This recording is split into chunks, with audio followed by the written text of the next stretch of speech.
Stream on, fellow gearheads. Let's delve into some fascinating electronics.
It's time for Ad Time, fam.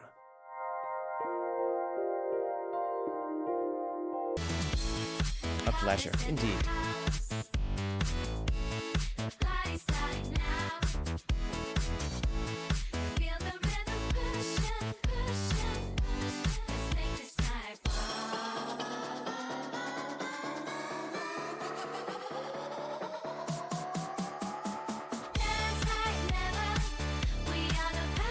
Glad to see you.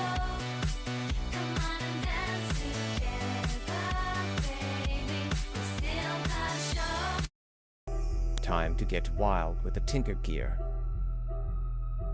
Welcome, Swarm, to the stream where pixels flicker and the chattel beat. Though you fluttered off, your presence remains. In whispers of wings and echoes of games. Here in Majenko's space we unite to laugh and cheer through daylight.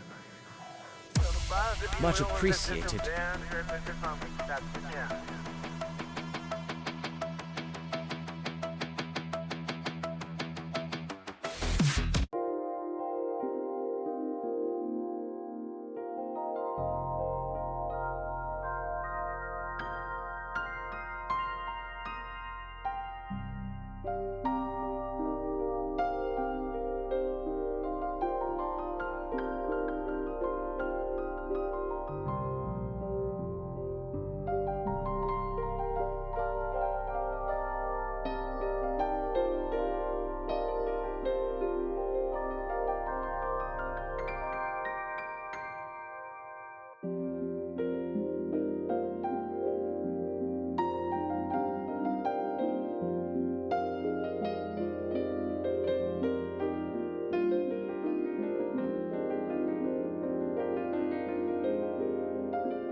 It is still bloody hot, but not quite as hot, thankfully.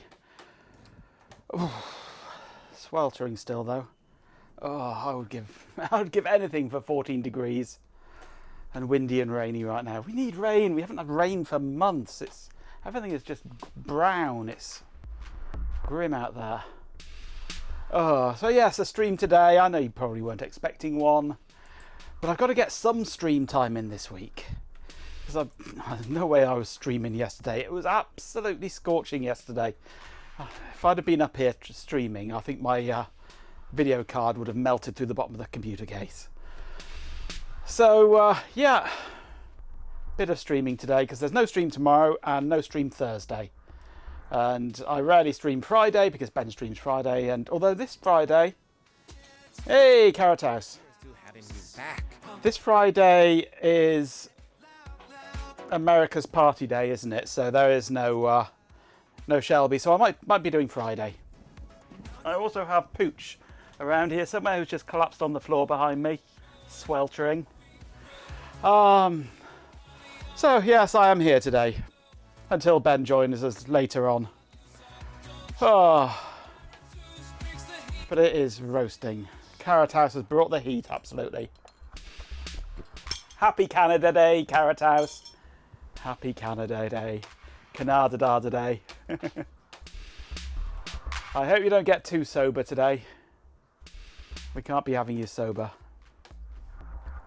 And I hope you stuff your face until you explode. Right. Canada Day. Oh, a rough one last night, I'll bet it was. Bit of a stinker this morning, was it? Oh.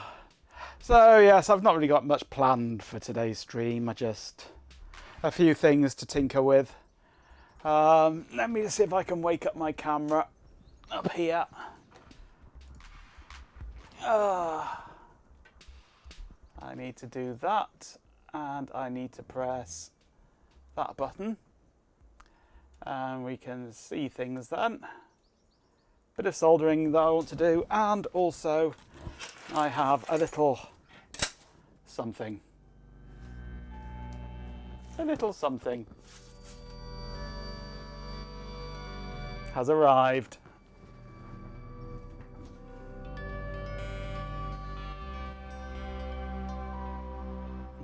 The RTMFM boards have arrived. Don't know if they'll work or not, but they are here. And they seem to have turned out quite nicely.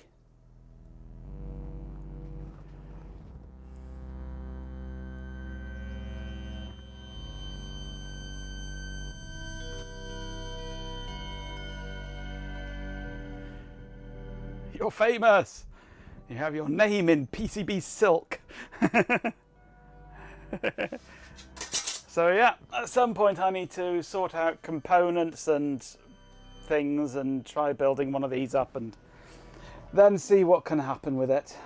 I might start populating it a bit today, possibly, if I can be asked. With 100 bits, a swarm of dead insects says. Immortalized in Silkscreen Cheer 100. Absolutely, Swarm. Thank you very much for the bits. Work through your pile of DIY solder kits. 2014 Z Pro is next on your list. Nice. I'd like to get myself a 2014. They look fun. They look good fun. Well thought out systems. You're on some Random Blokes Twitch stream. Yay! Woo! So yeah, that's to be. Hold it in front of myself so you can see it. That's to be built up sometime soon. So I might start putting a few things in. I haven't got the chips for it at the moment, but I can probably dig out most of the passives from my kit here somewhere. So we might have a tinker with that later on. But the first job is my VaxStation adapter cable that I've just sort of been kind of fudging together in various different ways. Needs to be built properly, I think. So a nice bit of cool soldering on a hot day, just to increase the temperature in this room. I might be going out regularly for more water.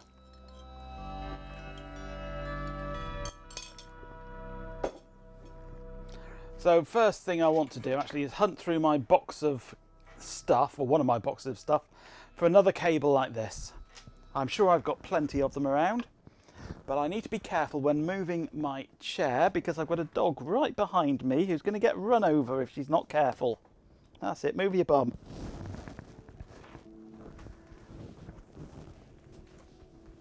And I've got one of my crates of stuff here, which does actually have a whole load of fans in it, so I might just get a few of these and just strategically position them around the desk and power them up and give myself a bit of airflow, because it is sweltering up here now. The problem with this room is it's got a large window that faces absolutely perfectly due west. I look out the window and I can see Wales. It's that due west. Install a wet bar in my room, that would be nice. And at this time of day, the sun is right there, pointing straight at my window, turning the room into a greenhouse, which ain't nice. Right, has this box got any of these cables in it? I bet it hasn't, and I need the other box.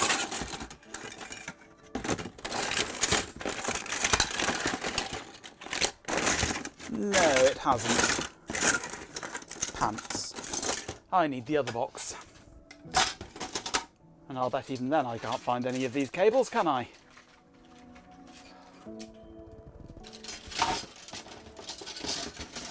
Well, the windows are wide open, all three of them. But the wind that was around earlier, keeping me cool, has gone. It's a dead calm out there now, which means it's a dead calm in here. Right, so that box is negatory. Let's go get the other one. Oh, well timed, just as I bent over.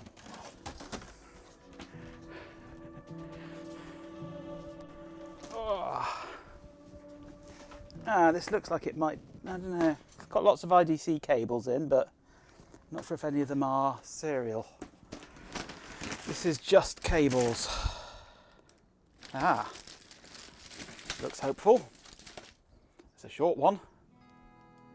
Same kind of IDC connector though. Different colour, but oh, hello. There's a blue one. It'd be nice to have these matching. Let's see what else I can find.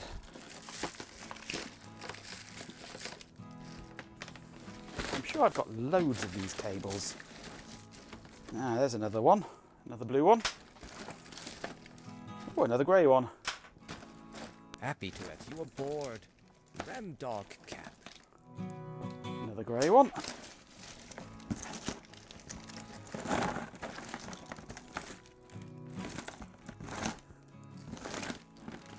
Right, there's plenty there. I only need two, and I've already got one. What's this one? Oh, it's just a straight cable. Right. Whew. First things first then. Let's get a fan. This one's got a silly shield on half of it. That can be removed. This one lights up blue. It's an iCute.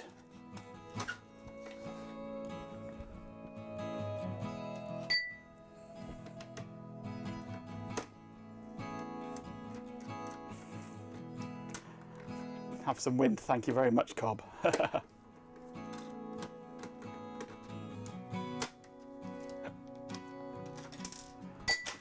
Right, this has a JST XH connector on the end of it by the looks of things. So if I delve into this drawer here, I have a whole box of JST XHs. Hopefully one of them is a 2-pin. I'll bet it isn't. Oh, that looks like one.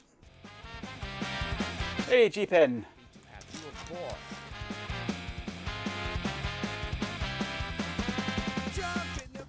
Excellent. Let's hit the road. Chief is here with the tale to unload. Cats in the back, vibing on the beat. Rockets looking now, they're obsolete. Welcome to the chaos, to the vibe. Marching the stream, we're alive. Let's drive.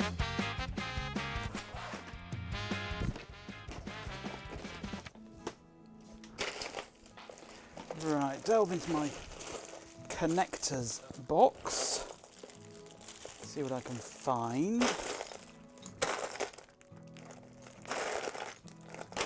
There should be plenty of barrel jack connectors. There's the exact one I want. It even has a bit of wire on it.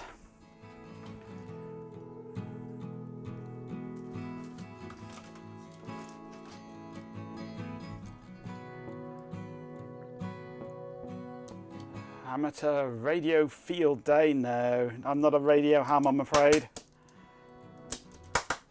Not really something I've ever got into.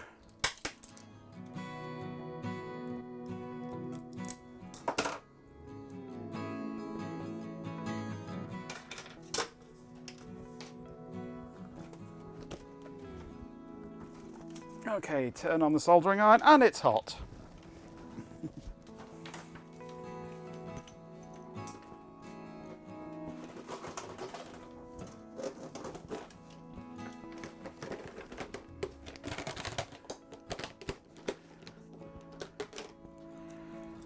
Right, some solder. Soldering iron has nearly warmed up.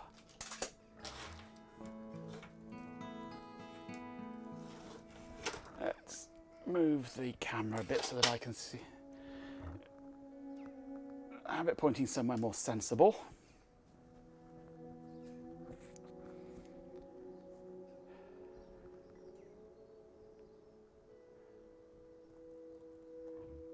Sometimes random urges to get a CB radio to listen to random trucker chats on long highway drives. You don't do a lot of those. Well, there isn't really that sort of thing in this country. There's not that culture of having a CB in your truck as much in this country, not these days. Back in the 80s perhaps, but not so much these days. It's all mobile phones these days.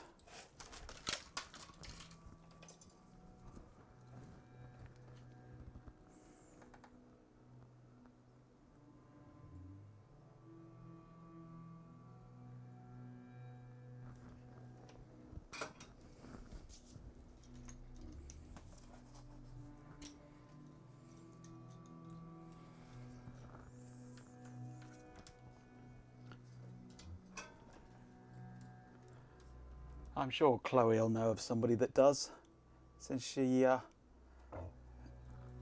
frequents those circles.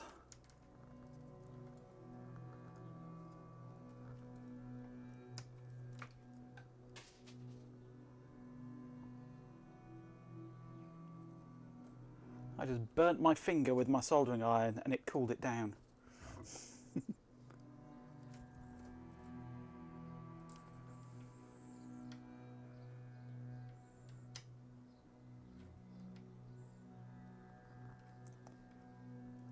I've tried listening to the CB channels on my little SDR dongle, and they've just been completely and utterly dead around here. There's nothing. Okay.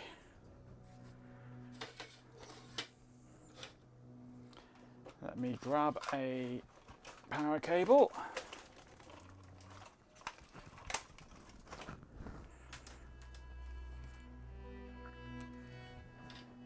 Yay! Spinach. And it wants to go that way around. Oh, that's got some good airflow. I'm going to leave that at the back of my desk just there and hope it stays there. Oh, that's blowing straight at me. That's nice. Oh, I should have done this days ago.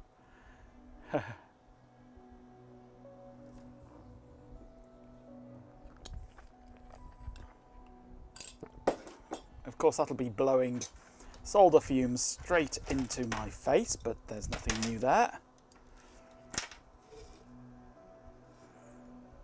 The If that tips over, it's going to hit things and start making horrible noises, but that should be fine.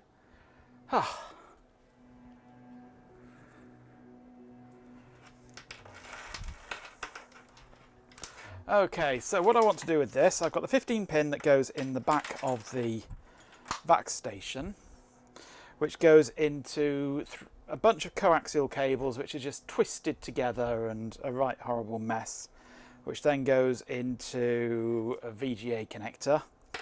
I've also got a chunk of multi-way which then goes into ribbon cable, which then goes to the 9-pin connector. So what I want to do is remove this whole section of coaxial cable from here to here and just solder these direct in, and remove this chunk of multi-way and replace it just with 2 of these directly wired in. That's my plan.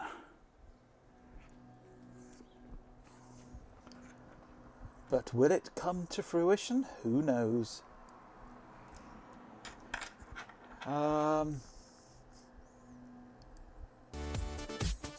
Hey, Hot Rocks.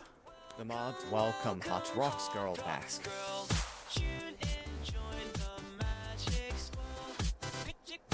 So I can remove the yellow one completely, because that's the monochrome output, and I don't use the monochrome output. So we can get rid of that one for a start.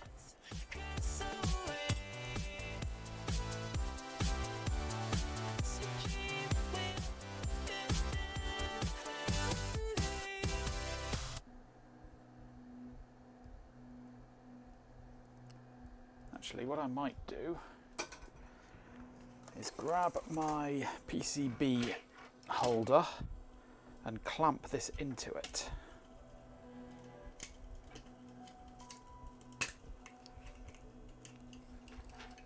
Breaketh your brains with the best ad space for this chat session.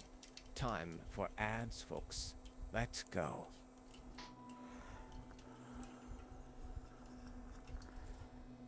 Right, that might be a bit easier.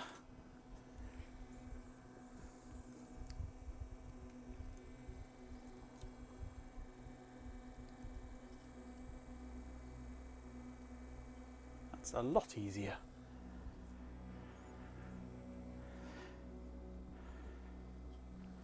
Cursed monochrome channel, yes. Ah, G-Pin, you haven't seen these, have you? You recognise this?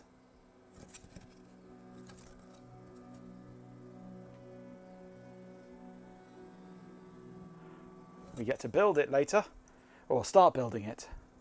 I've still got to order the chips for it, but I think I've got all the passives in my box of bits, so we can start building it later on. Adieu and enjoy.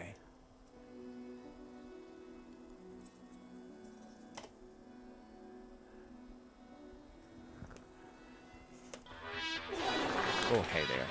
Welcome back. Oh look, Hot Rocks is right on top of G-Pin. Hey, RXK. With 100 bits, RHK77 says, Hello, Majenko. Are you replacing Ben? I'm not replacing Ben, no. I'm just here until Ben turns up at about 9:30. All your names are on quite happily. So yeah, we get to play with this later on, hopefully.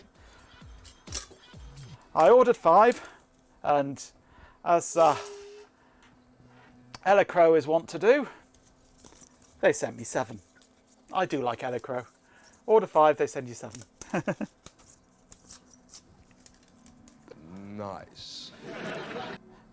So we'll get to play with that later, I hope.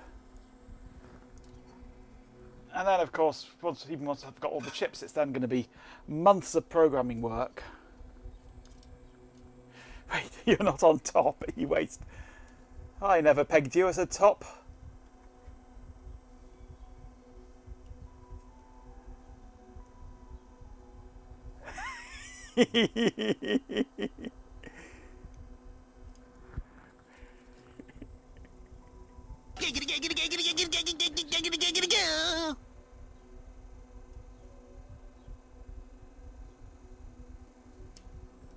Okay, the cursed monochrome channel is gone. It went south real quick, yep. Of course it did. This is my channel we're talking about. Hey, I know, there's a Desiac here as well, I notice. And he hasn't farted yet.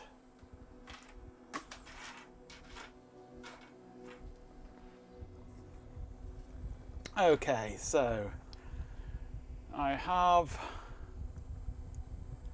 the green wire. Actually, which we got there? We got the orange wire is on the outside. Maybe I'll do that one first because that's the furthest across one. These all share one. These all share one ground here, don't they? Whereas at this end, they all have their own individual ground. I would like a better connector than this PCB mount one that I rescued. I can help you with that. Please hold while I transfer you to someone who can help you with Oh, did you? I must have missed that. I should say, yeah, I've become desensitized to your music. anal emissions, so I might keep this end Music. and rewire this end. It'll be partially simpler. So I might instead Wow, I'm really have intrigued. this end. Although that could just be the intrigue and all I took this morning. I must get some proper solderable connectors. Enjoy cooking up a storm and Bringing love and lighting up the night. Feel the rhythm, everything's alright. Time to tend the lawn before Karaspaus disconnects the internet. Oh, gotta clean up last night's problems. Right, so we'll take off the orange from this end because I don't fancy redoing all the grounds at the other end.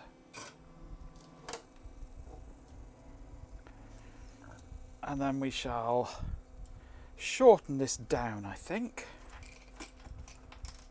Let's just trim these all off at about that sort of length. I don't need a huge load of cable on this. That's better. Right. Let's get me a fresh bit of orange. This is why you like crimp terminals, absolutely. Yes. I mean, personally I'm a fan of IDC. If I could do it with IDC, I will.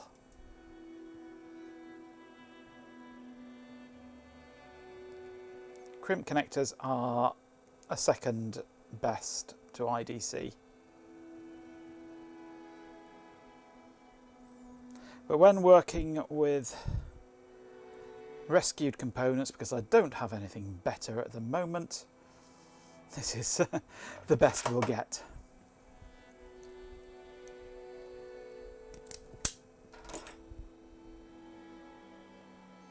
IDC is excellent, but only at 50 volt, 1.2 amps. Oh yeah, I know. But we're talking serial and video.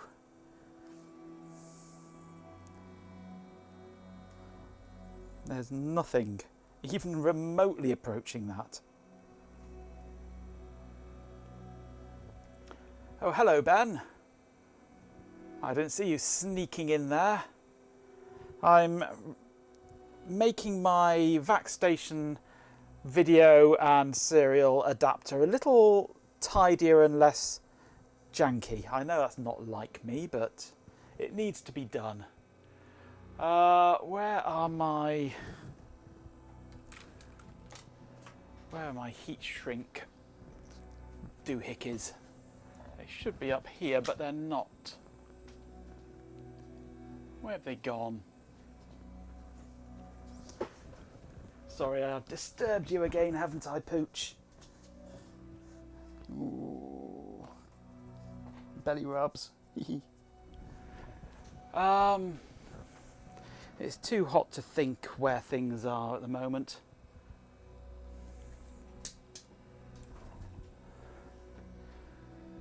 Well, as I was saying just now to Desiac, Ben, I've become desensitized to the farts. They just wash over me. And I don't really hear them anymore. Stesiak farted when he came in and I didn't notice.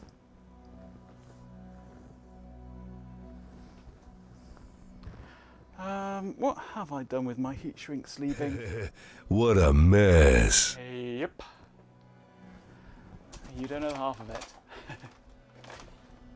It's one of those plastic clip tray things and it's full of heat shrink stuff. And I don't know where it's disappeared to.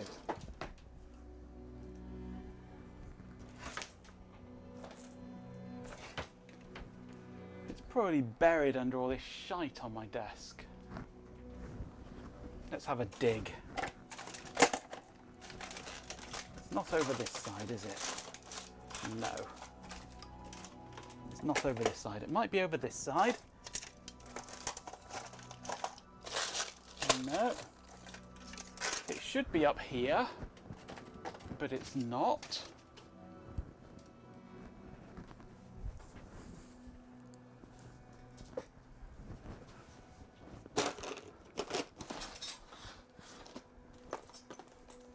No, can't see it. Oh well, we'll do it without heat shrink then. It's in Ben's M&S bag. Of course it is. It's down the back of the sofa now. It's not under my desk there.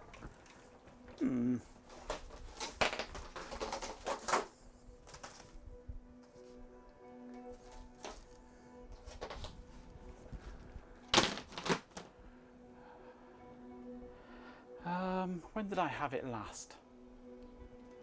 I've had it since I was at my mate Pete's doing his solar installation. I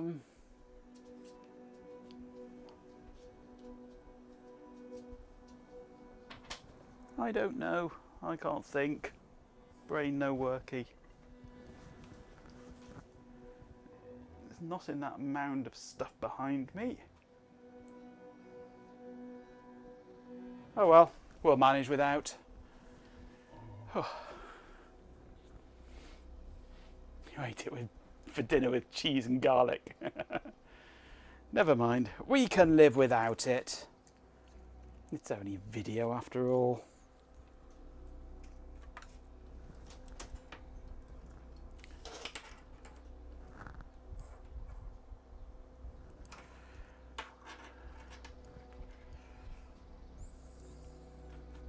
I'll be dismantling this when I get a proper connector anyway, I guess.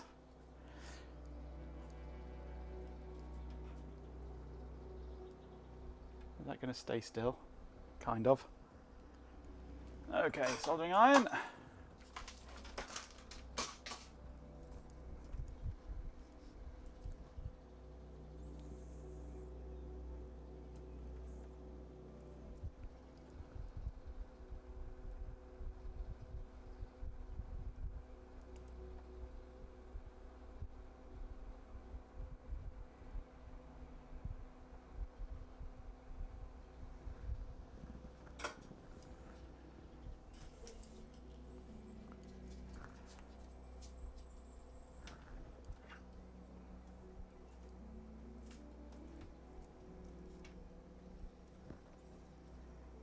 I wonder if I can get this piece off here and onto here.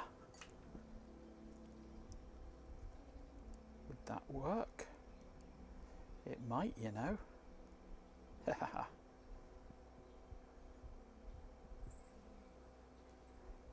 Except that's a bit fat there, and this is a bit long.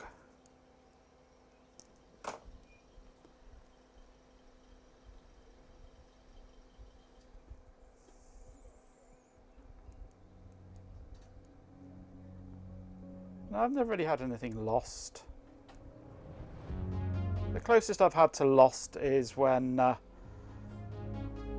seller just blatantly never actually sent it in the first place.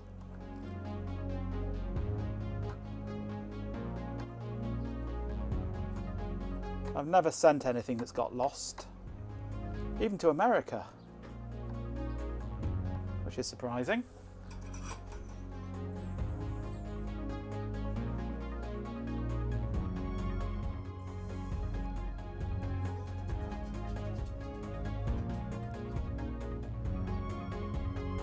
Hey, reused.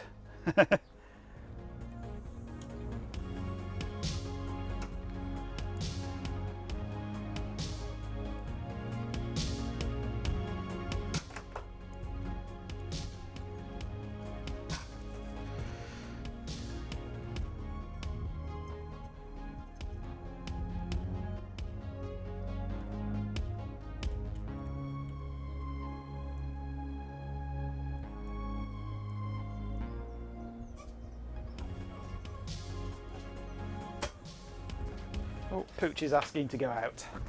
Go on then. Off you go. See you later. I am now Pooch free. Ah.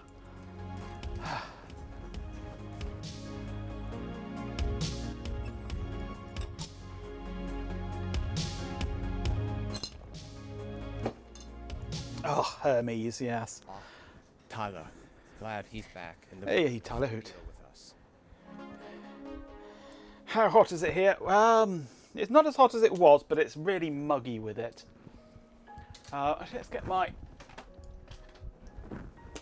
sensor down. Where are we? Test kit. There's the thermocouple.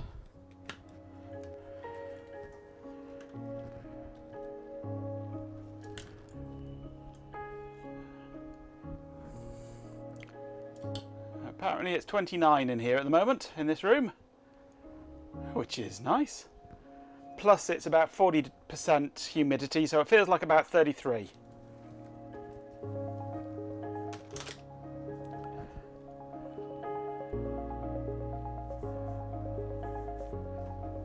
And this is cooler than yesterday. You see why I wasn't streaming yesterday? My computer would literally have melted if I'd tried streaming, because it would not have been able to evacuate its internal heat at all. Oh, hello. Camera just shut itself off.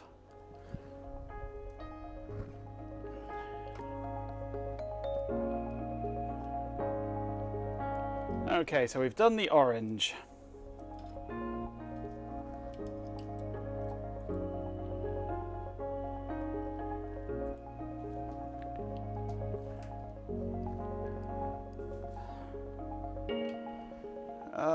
Right, what have I done with my other glasses now?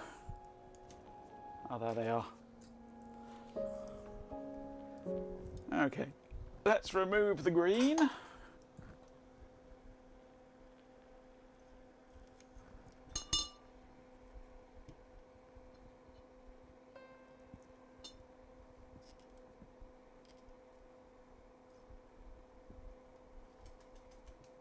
Okay, well, melt, thank you. Actually, I might as well remove the purple while I'm here.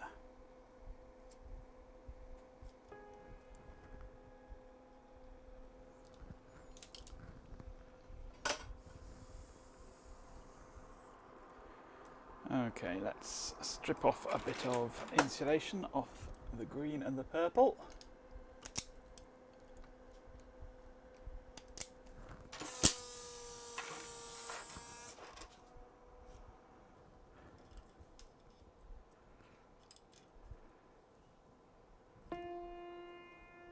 So glad both your working and sleeping rooms are facing north, absolutely. Yes, facing west in the evening is not fun. It does give me a nice view of the sunsets though.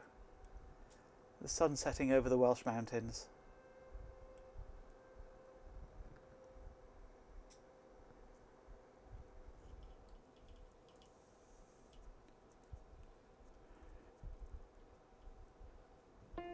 (22 at 65). Damp but comfortable, yes. This is damp and uncomfortable.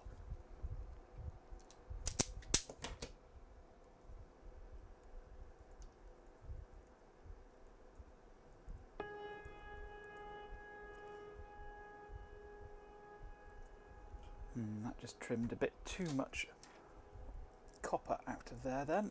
I turn these down actually. I had this up on maximum the other day for some chunky cable. That's a bit better.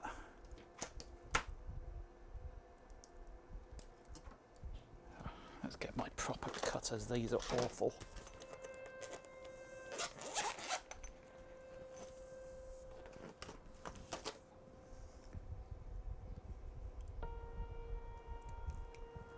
better. Right.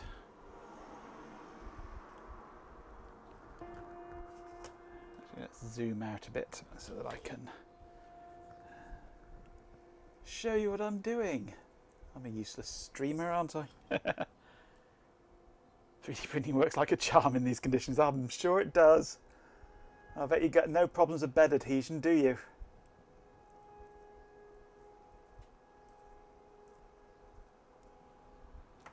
Let me just trim that a bit, then I can pull this off here.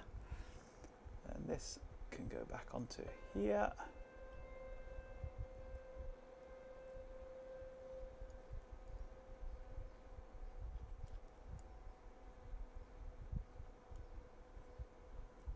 Maybe a little more of that.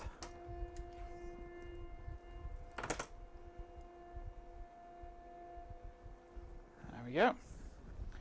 And tin it.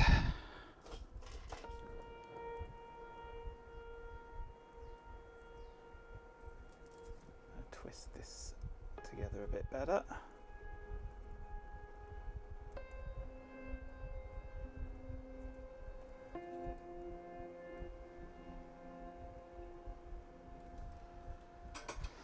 Okay, back to the connector. Bed adhesion is the inability to get up in the morning, absolutely, yes.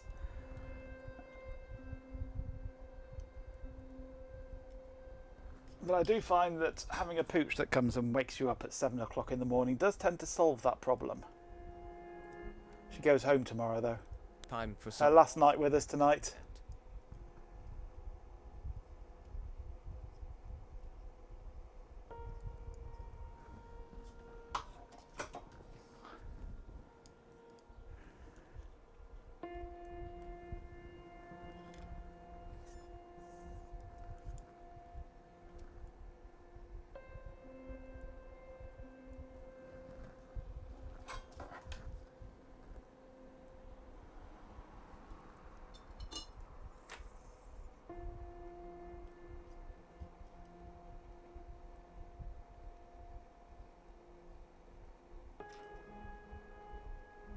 Come on, melt. You should have no problems melting in this heat.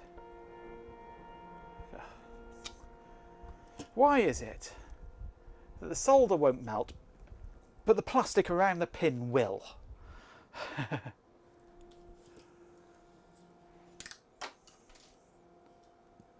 Let's try a different angle. It's not for everyone, eh? You can get your hands on those bits of gear in these ad spaces later. There we go, Or that's better. right now, on Link. Keep at it. And don't be a monster. We need that extra power. We got more bandwidth. You guys have my thanks. Let's talk electronics after the ads break. Okay, green done. Now we just need to do the same with purple.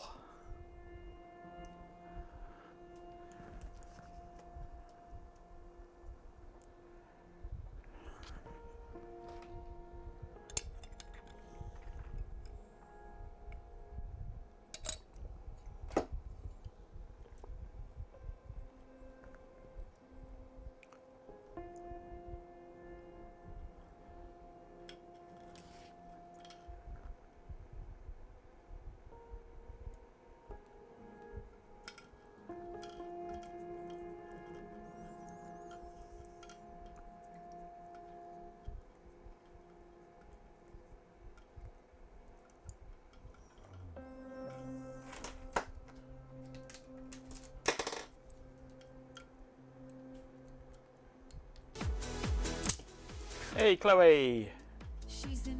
Alright, folks. Chloe Raccoon just entered chat.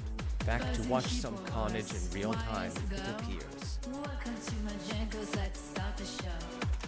Click, click, click, she's ready to strike. Dancing on the streams, counting like raccoon power, shining bright. Second tunes, all through the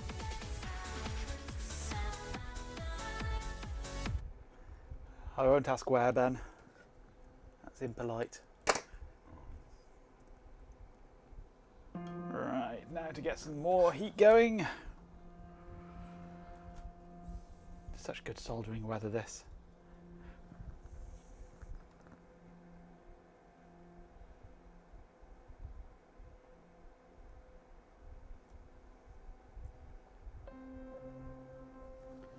Are you RC24ing later on today, Ben?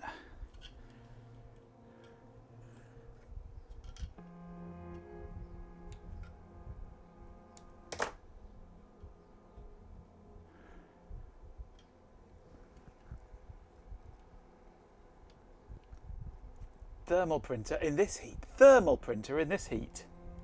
Are you sure?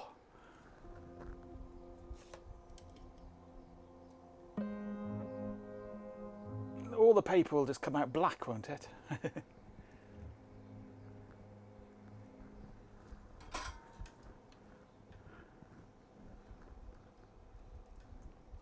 Doing the temperature issue in the kitchen, not the bedroom where the temperature sensors go to. Well, if it's anything like this, it'll be hovering near 30. Although you're up north, aren't you? So probably only 12 up there.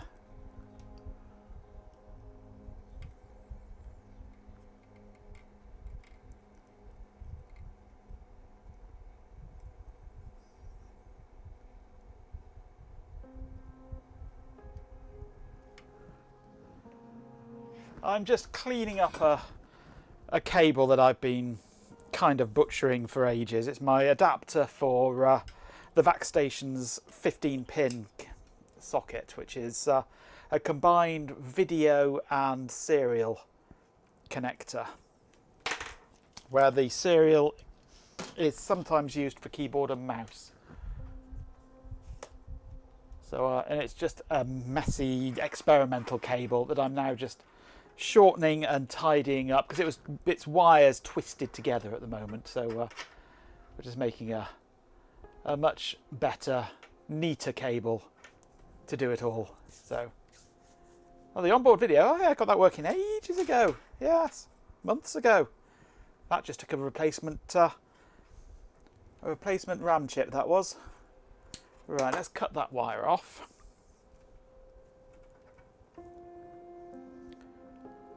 And then I need to work out what I need from this end, which is an IDC 9-pin going to a bunch of wires. So I need to do that for here, but also do the same on these ones with another connector. But I'm not going to bother disconnecting this one. I shall keep that as a reference because I have more cables here to use. So I need to know, should I use blue connectors or grey connectors? What do you think?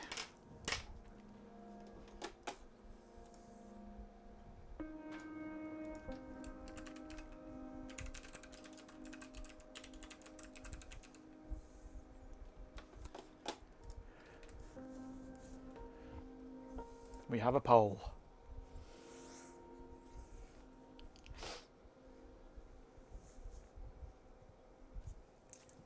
Blue is cool, grey looks more professional. Grey one and blue the other. I might, actually thinking about it, I might have one grey and one blue so that I can tell them apart, see which is which.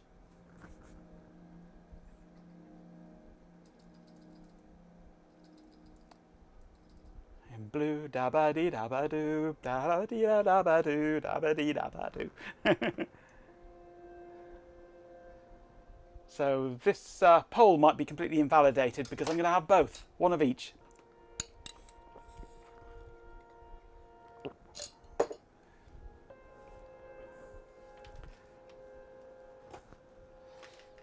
But grey seems to have won anyway.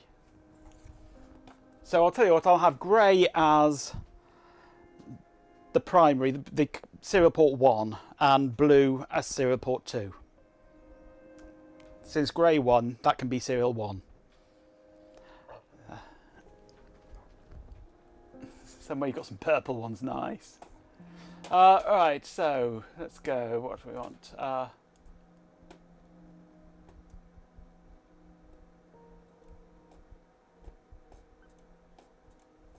Okay, poll. New poll.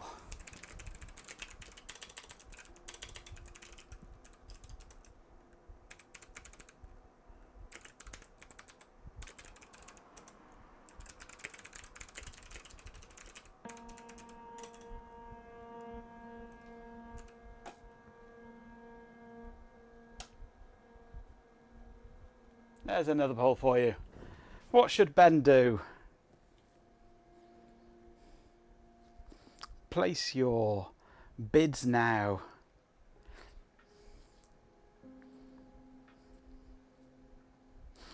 Yo, listen up, here's a story about a little guy that lives in a blue world, and all day and all night and everything he sees is just blue, like him, inside and outside. Blue his house with a blue little window and blue Corvette, and everything is blue for him and himself and everybody around, 'cause he ain't got nobody to listen. I'm blue, dabba dee dabba doo, and dabba dee dabba doo, dabba dee dabba doo. Glue the wires together and get a ribbon cable. You could try ribbon the IDC 9-pin D-sub on the wires instead of soldering. Possible. I've done similar. But the only problem with that is both connectors share a single ground. I do like that blue song. It's a funky little song. Both connectors share the same ground, so I'd have to have that sort of extending out, looping back, going to both connectors, and that'd be a mess. So. Mystery module has won. That's what you're doing tonight then. Whether you like it or not, Ben, you are soldering. Okay, so 1 grey, 1 blue we are going for.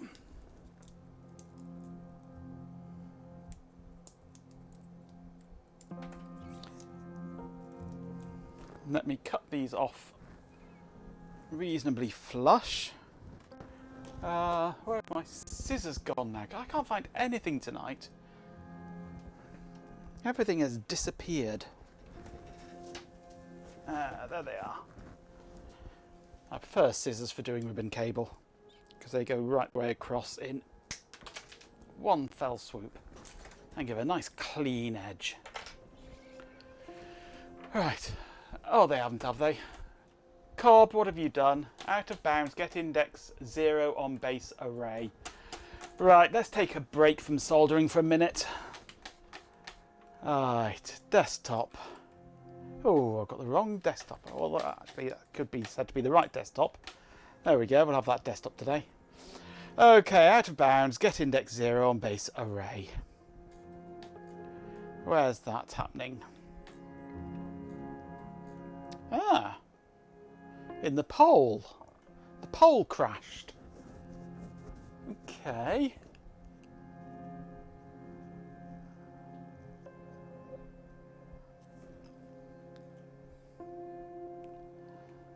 So, get index 0 on base array.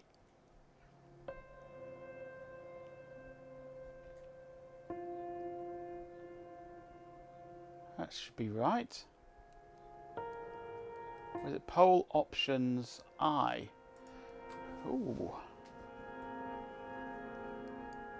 Poll options, it never got the poll options.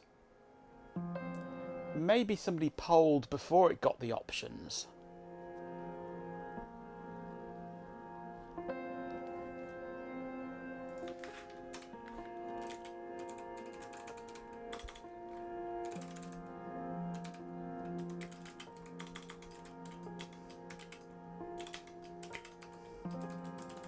I'll protect it by checking the size to make sure that never happens again. Okay. That lives up there. Okay, overlays are running again. Here. Let's go for broke tonight. What kind of shenanigans are we brewing up?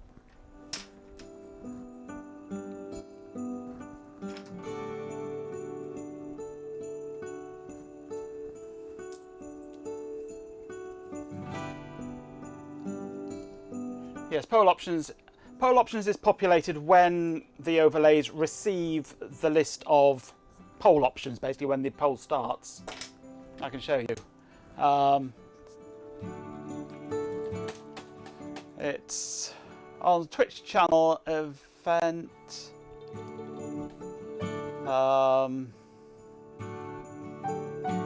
Called start poll. Start poll is here, where it receives the options and it creates a new poll, adds each option. Poll options has the poll pushed to it there for each of the options that it receives. So that's where that's populated. So this must have been called at some point between the ending of the previous poll and the starting of the second poll. So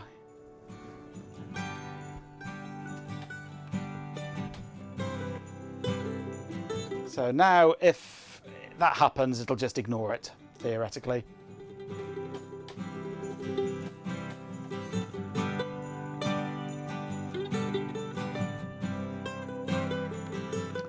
I blame Cobb. It's always Cobb's fault.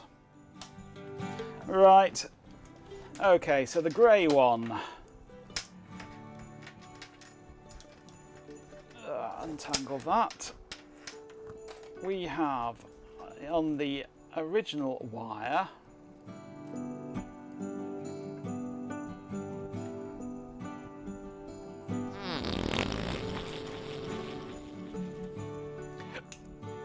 if Cobb HC panic error Cobb, yeah. So we have nothing, nothing, orange. Nothing.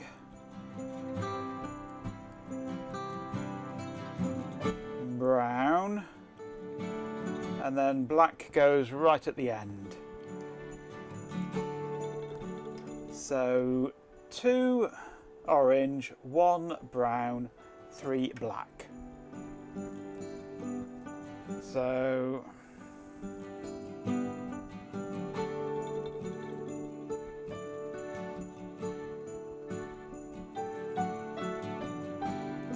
it's 2, then 1, then 3.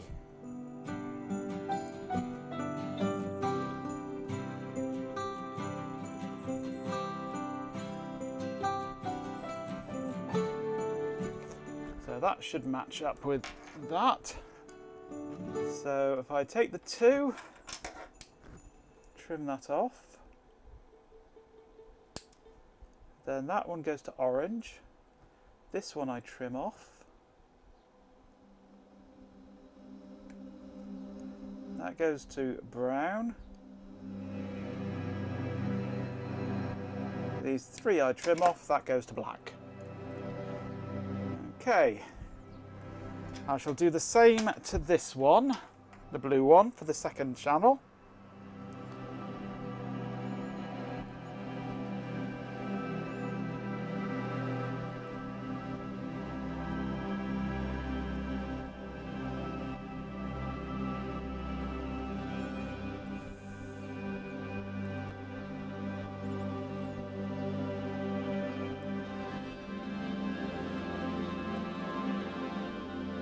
So 2, 1, 3.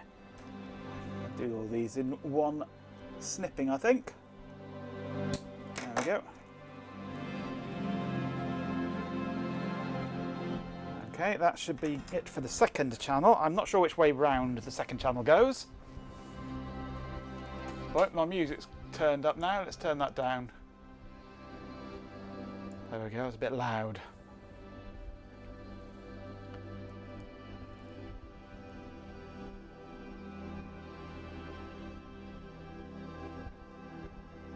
Serious putty, yes. Yes, serious putty. You can't get much more serious putty than that, can you, really? So we'll start off by doing the 2 ground connections.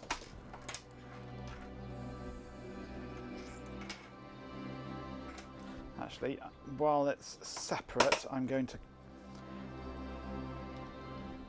strip and tin the other to signal wires as well. It's a bit more manoeuvrable.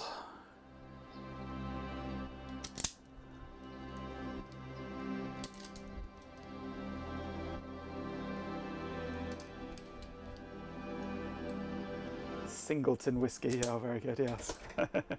Never had that one.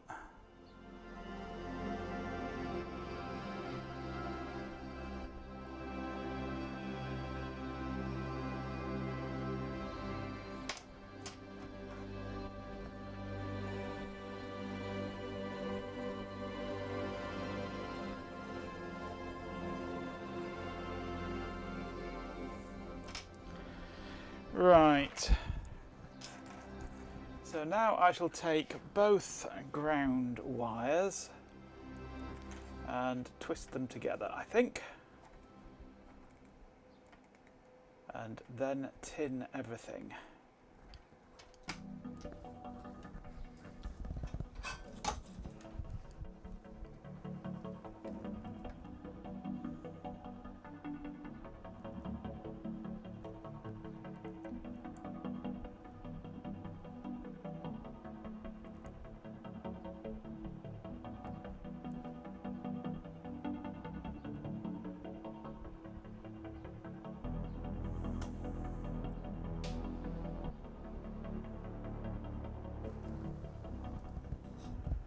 Okay, now trim them down a bit.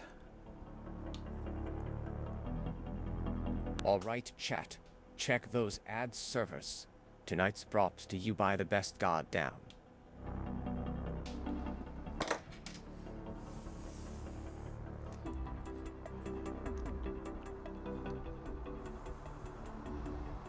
Whiskey band. Oh, whiskey band.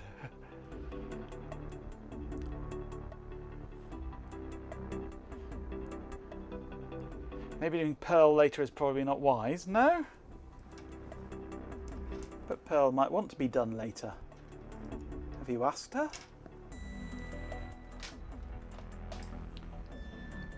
Right. Okay, so the wire needs to be soldered partially into here.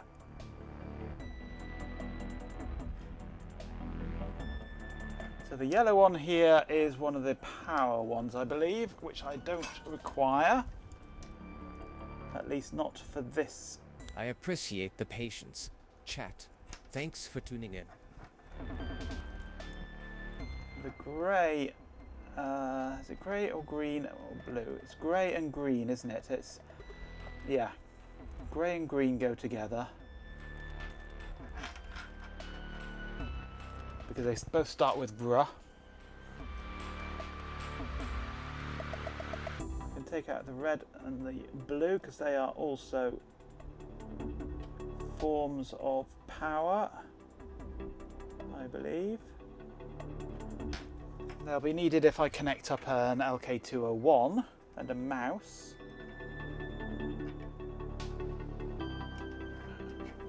But I can't really see me doing that in any immediate hurry. I'll just make a different adapter for that. Because I'll be wanting MMJs for that really, rather than 9 pins.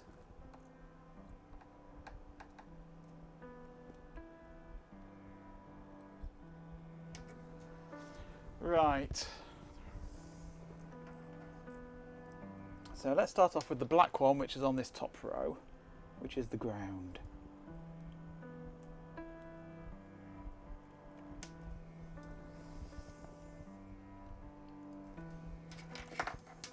That goes to this combined one.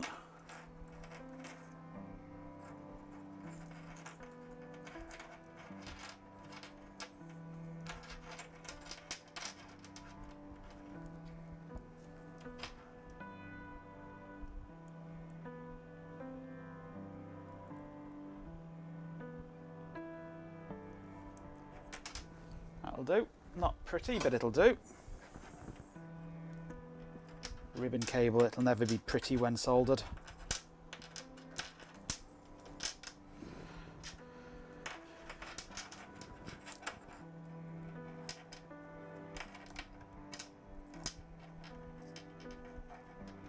Okay, so orange is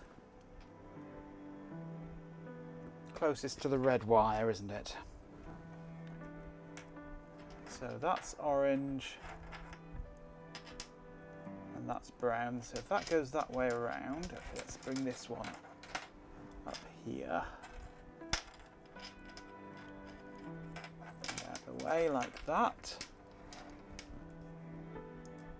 Okay, let's turn it over now. So then got orange and brown.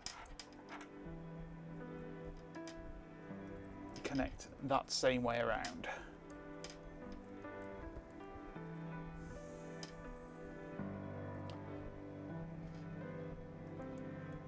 Oh, they're not remaking The Running Man now, are they? Why can't they just leave these classic films alone?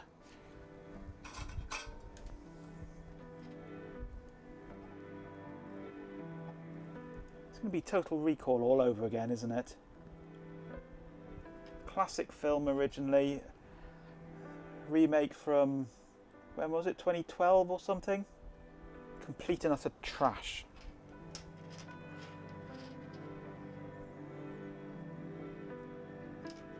Mainly due to the lack of a triple-breasted green-skinned woman, or whatever she was, I can't remember now. Or am I mixing her up with an Orion slave?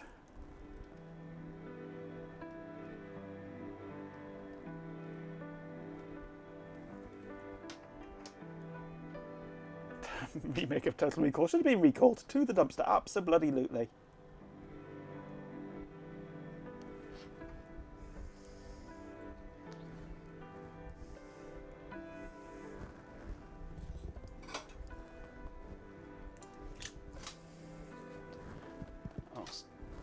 Stay turned on, will you, you stupid camera? I haven't been streaming that long, have I? What time is it anyway? It's only 8 o'clock.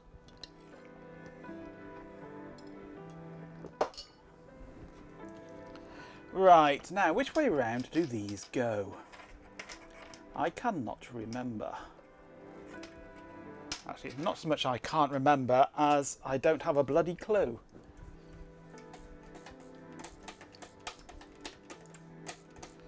Right. So, desktop.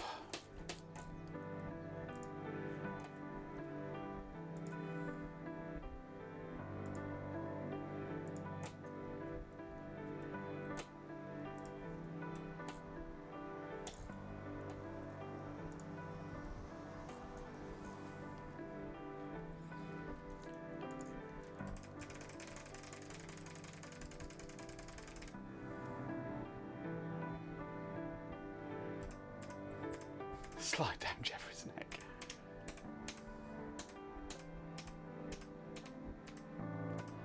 Okay, so we're somewhere around K16, is it, we want to be?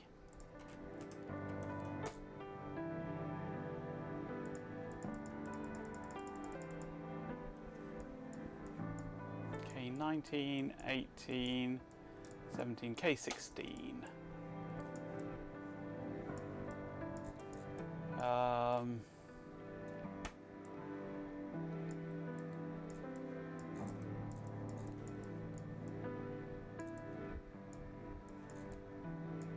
Somewhere around this area is, there we go, keyboard. So we've got transmit is on 15, transmit is on 13. So we've got transmit, receive, transmit, receive. Okay, that's easy. Transmit, receive, transmit, receive. So this wants to go the same orientation as the other one. And fed into the green, and you can't see, idiot.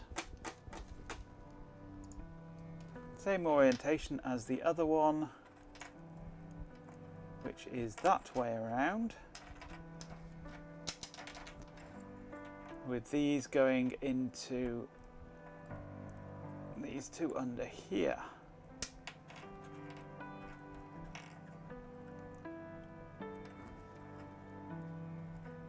So that one goes down to the grey, and this one stays up on top for the green.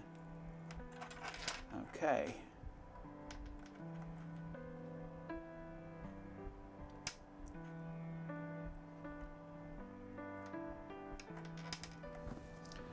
Let's take off the grey one and get that soldered into place.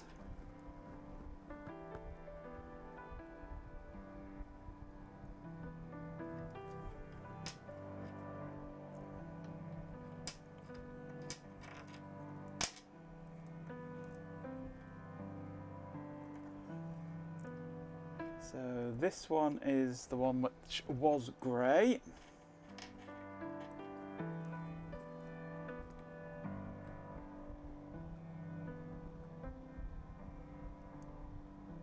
Okay, flip it over.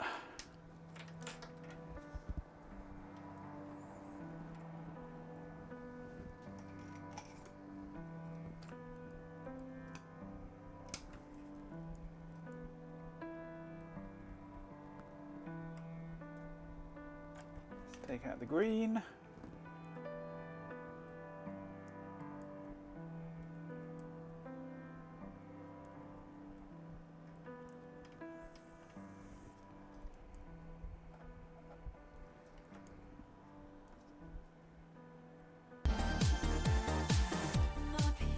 Hey, Mockhelix, how you doing? Welcome back to the madness, Fox. Neither. This is the video / keyboard / serial interface to the VaxStation 2000. We have two 9-pin serial ports on it now, as well as the VGA. This was a cable that I already had, it's just it was a big, huge, tangled mess of rubbish. That's half of it. Not including a load of twisted together coaxial cable and junk like that. So I'm turning it into a nice, clean, easy to lose adapter. I haven't been attacked in some time. So quick, someone attack Mockhelix.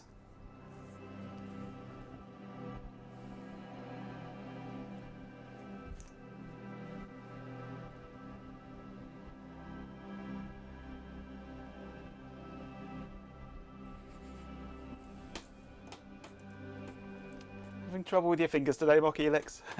Aren't we all? All right. PC-Mads, welcome back. It will spend most of its time permanently attached, yes.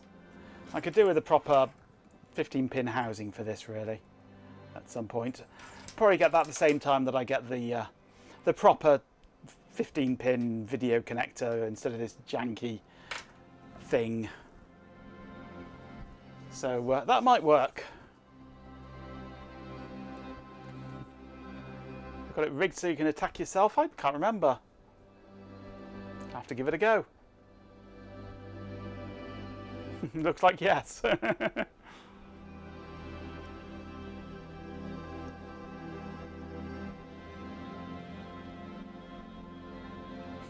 board fought itself in the battle of wits and lost. Attack everyone.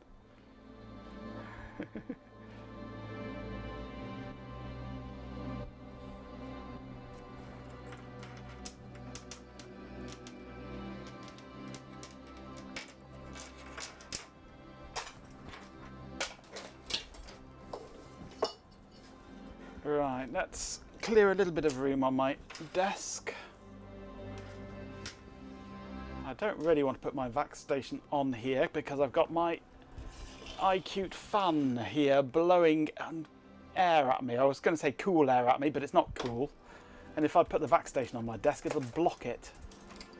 So maybe I'll move this to down. Ow.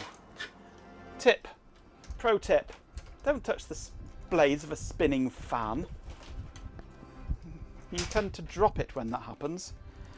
If I pop this down on my keyboard like that and straighten my keyboard up, it'll all go horrendously wrong. Angle arm per fan. Why didn't I think of that? Angle arm per fan. Let's bend that up there. Fan. Into there somehow. Will it hold it? No, actually I'm not sure I can with this. It won't open wide enough to hold the whole fan. Maybe if I just dangle it by the cable. That might do the job. Then it turns around backwards and blows in completely the wrong direction.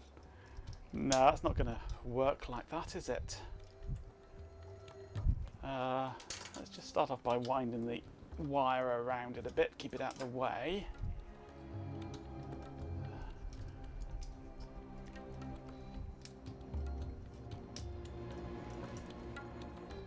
It doesn't grip it tight enough, that's the problem. No, that's not going to work. That's a nice idea, but no.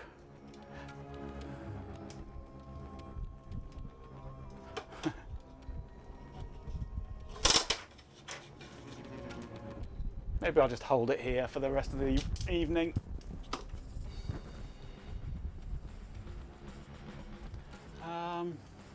No, I wonder if I can get it to... No, the problem is getting it to stay on something and stay in the right direction.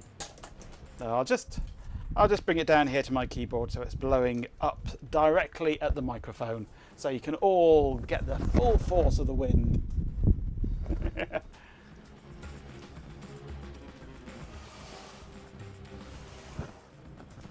Oh, a vac station. Heavily modified vac station. Oh.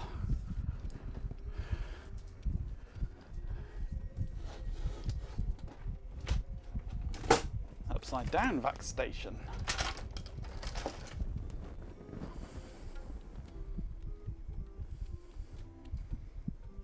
Yes, that's where it plugs in, up there.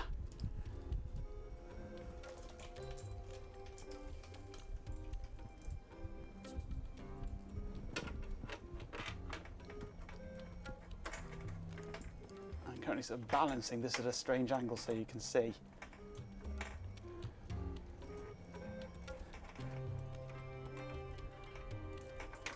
There we go.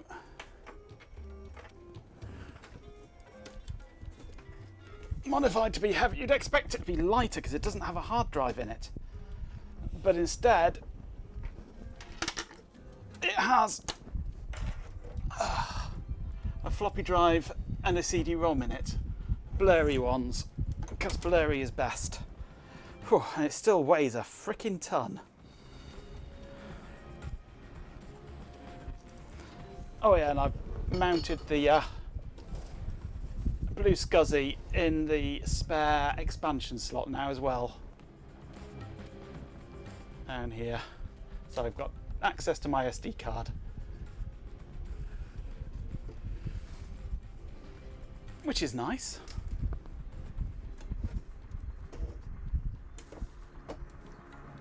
Right, so let's turn this around. You get a nice white screen now while I do this. It could, yes, it could well be. But I don't really want it to be in the way of other connectors, because you've got the 25 pin, you've got the other 9 pin on there. You've now got the personality switch. I was thinking about the personality switch actually. I'm thinking instead of having the switch dangling out the back like this on a wire, I might connect the single important pin, the actual signal pin, to one of the other I/O connectors on the back of here, so that I then have it on a plug. Because there's something else that I wanted to bring out as well. Chat about retro video compression later.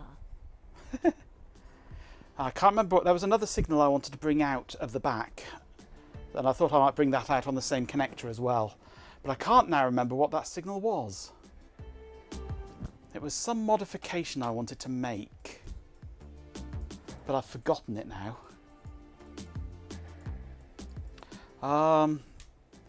Let me have a think. What was it?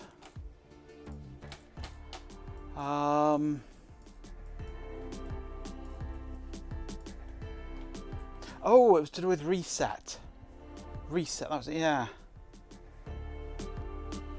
No, it's the reset circuit, which is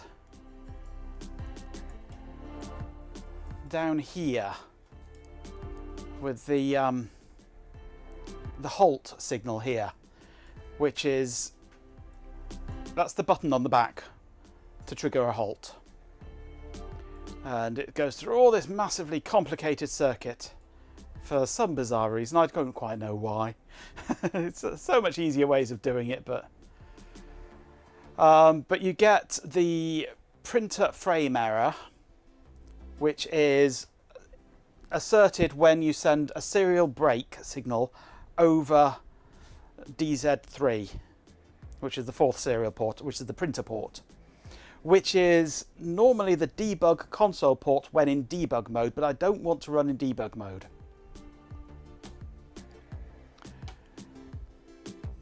Debug mode is basically turning on frame error enable. So that frame error on the printer port only works when in debug mode. You should mention the Yeah? YouTube, Twitch and Patreon channel to drive support. Also advertise for Princess Fuzzybut and his The Retro Recall. You know your audience. Princess Fuzzybut is not the Retro Recall, you idiot. So, in order to be able to remotely enter the console, you have to either physically press the button on the back of it, or be in debug mode on the debug console and send a break. But I don't want to do that because I want this to be usable completely remotely. And I want to be able to access the console completely remotely. But I don't want to be in debug mode. Okay? So I want to bring this signal here out of the back so that I can cause a halt anytime, regardless of what mode it's in. Happy to be here for your suffering. Let's Then have this some fun tinkering. I would connect to ground via an opto-isolator, and then I would control the opto-isolator from something else externally, an Arduino or something along those lines, or more likely an ESP32 or something that's Wi-Fi connected, so that I can control it remotely and trigger the halt signal remotely. Did I get that Blue SCSI to work? Yes! The Blue SCSI works beautifully. With a few hacks and software tweaks, it operates. And we should be using it in a moment. I will not have you telling me what course to set. So yes, I'd like to bring this signal out, and I'd like to put the what's currently a flappy switch on a signal as well. Wow, the opto to the dog detection device at the backstation was playing halts when a dog wants to go for a whittle. On the blue, I've got lots of. I've got 6 big hard drive images on there, all running now. It's got VMS on there, but I have tried getting others on there, but they won't have it. I tried with OpenBSD, lots and lots and lots. It could access it, it could use it, but I could not get the bootloader to work on it for some reason. I may try again at some point, but it just would not load the bootloader. I could install. I've managed to get it to install in the end, but it just would not boot, so I don't know. You're not 100% up to speed on the beef between Zulu SCSI and Blue SCSI, but the former has some interesting looking new type support that might be useful. New tape support. Oh, right. I mean, both support tape, but I've tried the tape once and it didn't really work, but that was probably me. So tape should work. But there are other tweaks that I need to do to VMS, I think, for tape to work properly.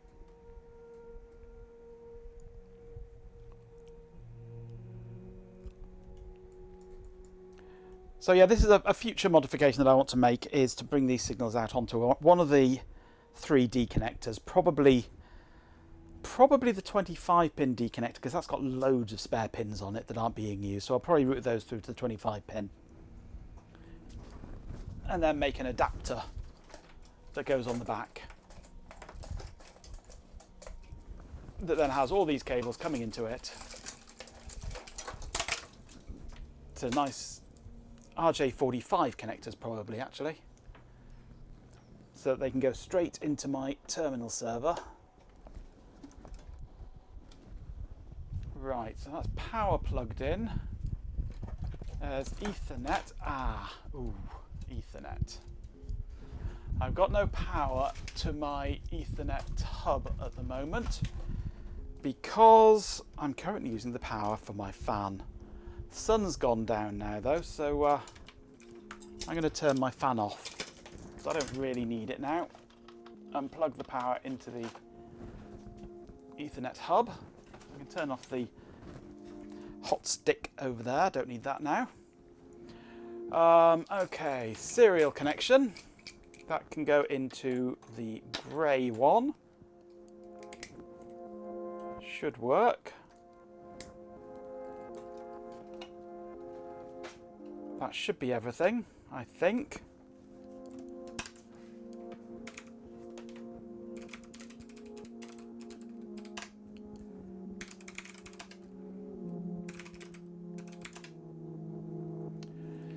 Okay, powering up. Well, I was thinking I might have one of the serial connections going into the ESP32, possibly. Hey, that works. There is another problem that I've got with this VAX station. I'm not sure why. It's appeared just randomly, and I thought it was because I was running in debug mode. But it's still there when I'm not running in debug mode. And it's actually telling me I've got a problem with the system board. It's not telling me what the problem is, that would be too useful, but just a problem with the interrupt controller or something around that bit perhaps.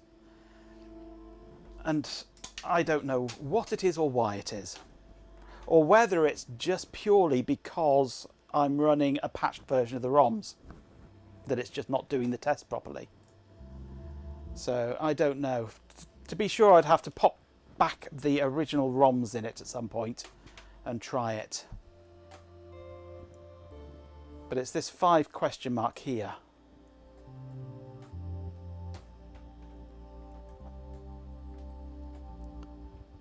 I thought it was just purely because I didn't have...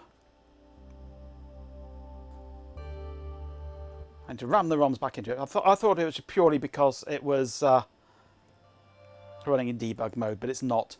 But maybe it's because...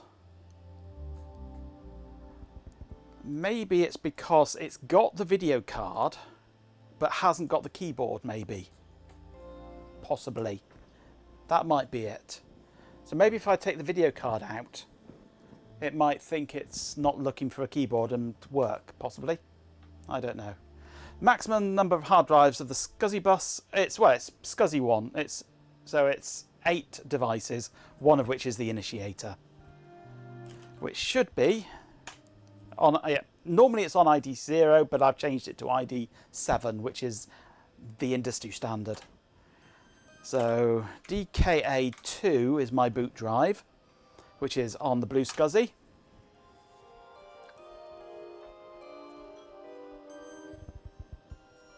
Which should just work. But I've got IDs 0 to 5 at the moment set up as hard drive images of a 1.5 gig each, RA92 hard drives. ID 6 is the CD-ROM drive, ID 7 is the initiator. But I should take out ID 1 from the blue SCSI, because ID 1 is the ID of the tape drive in the RK50, the TK50 in the external enclosure. It can emulate, well, 7 7 hard drives at once, because the 8th ID is always the host, the initiator as it's called, the SCSI card. That has an ID on the bus. Yeah, so it can emulate up to 7 devices at once. They can be hard drives, they can be CD-ROMs, they can be tape drives. I think they can be zip drives. It can emulate a SCSI zip drive if you really want to. The way you would want to, I'm not quite sure, but I guess somebody might need to. So yeah, this is now booting off the Blue SCSI.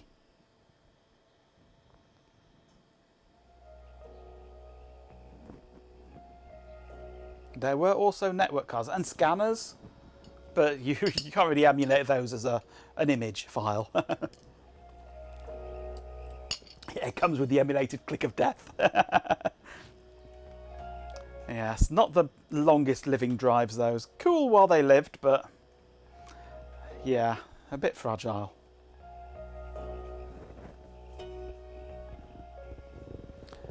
So once this is booted, I shall try out the other serial ports, make sure they all work. Wanders past with SCSI side quests. Yes.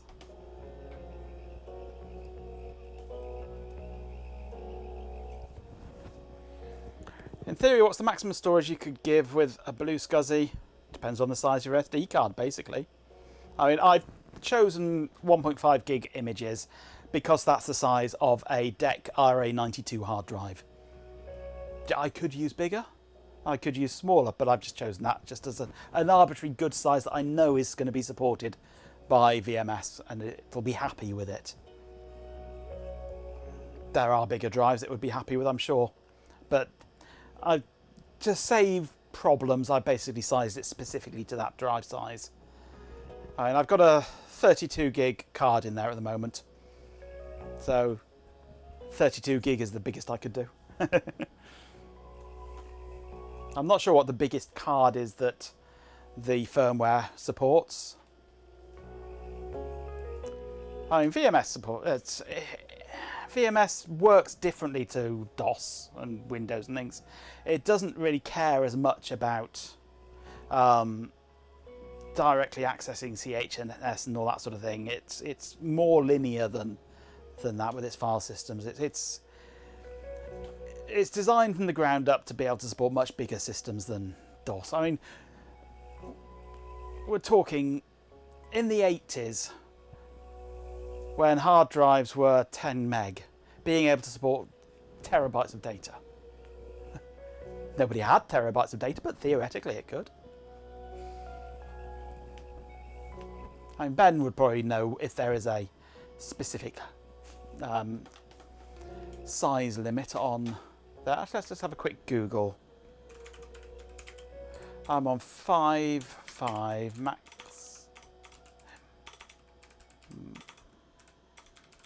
Hard drive size.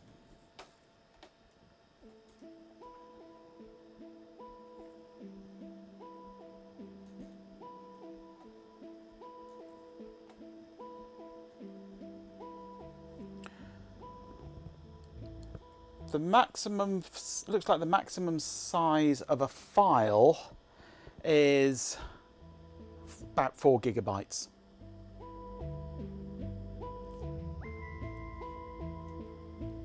Is it? No, that's no. Sorry, 4 giga blocks. Sorry, not 4 gigabytes. 4 giga blocks, which is 2 to the power 32. Yeah, 2 to the power 32 blocks. Or each block is half a meg, is half a K, whatever. So apparently it's 2 terabytes for one file. Yeah.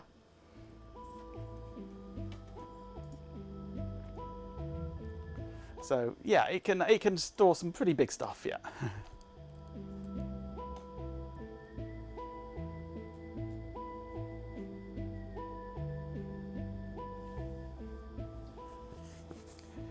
It's not so much that they were future-proofing it as they were not crippling it. And it's a 32-bit operating system in the days when everybody else was, like DOS and whatever, was 16-bit. So they were just naturally working with 32-bit numbers. So 2 to the 32 is 4 gigabytes, or 4 giga items, and it's a block-based file system, so everything is measured in blocks. The whole operating system works in blocks. You don't talk about file sizes in the traditional sense. It's all blocks. Blocks all the way down. If I do sh show devices / mounted, it's all free blocks. Number of blocks free. If I do as an example, show file / full, let's just pick netconfig.com semicolon 3. Oh, no, it's not show file, is it? Duh, it's dir / full. It's the file size is 38 blocks. It's all in blocks. Everything is blocks. Total of one file, 38 out of 39 blocks. 38 used, 39 allocated.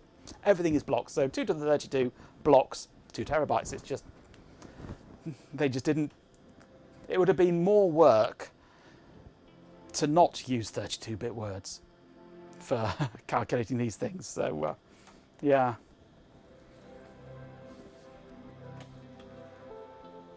If the Blue SCSI could use a native day hard drive, then it would never run out of space. Well, yeah, absolutely. I mean, I've got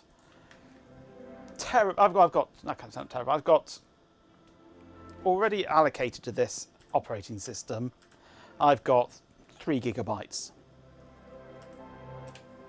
in 2 devices. But if I just do show device, I've got all of these are 1.5 terabyte devices. So I've got gigabyte devices. So I've got 9 gigabytes available to me in an operating system from the days when, well, the biggest hard drive you could get for this specific unit was 150 megabytes. Yeah, the actual hard drives were tiny then, but it supports huge amounts, so yeah. File organization is an interesting feature there. Yeah, it's the whole file system is not like a DOS file system or a Windows file system or even a Unix file system where it's just a file. The file system is more like a database. And you access a file in the form of records rather than as bytes in a file. Even a text file is records. A line in a text file is a record.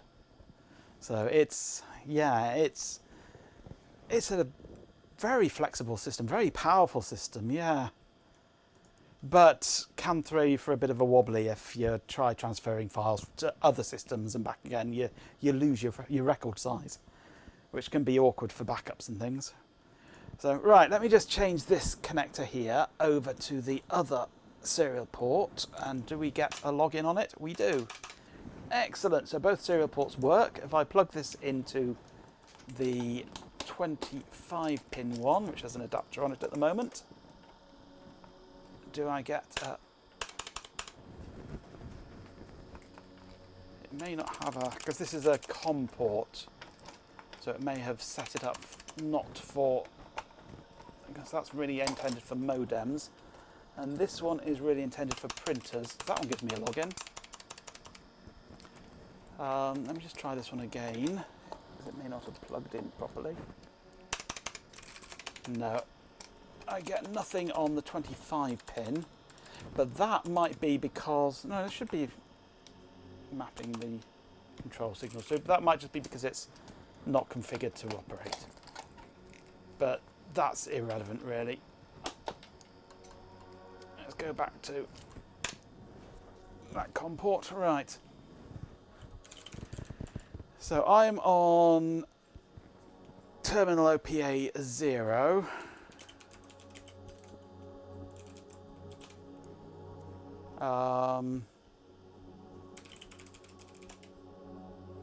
No, I can't remember how I do this. I have to list what terminals are available.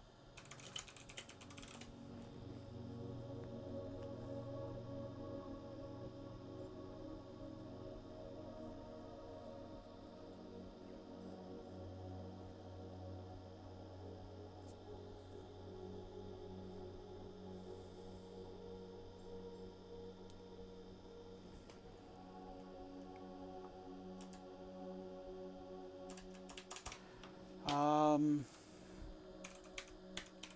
VMS, list of available terminals.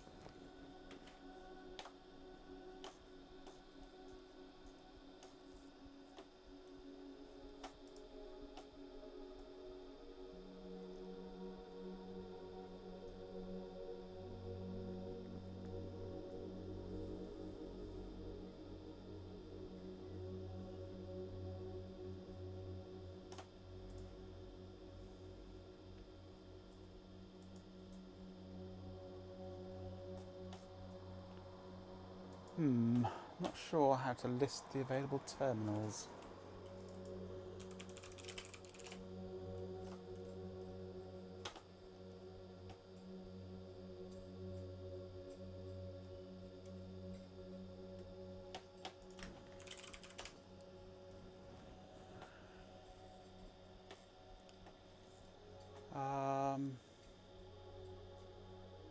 Support that Genco Tech. Fam, patrons rock. You know what I'm saying. I'm wondering if it's these TTA devices, perhaps. With OPA 0 being the console and TTA being the other one. Let's just log in on the other port a moment and see what it gives me.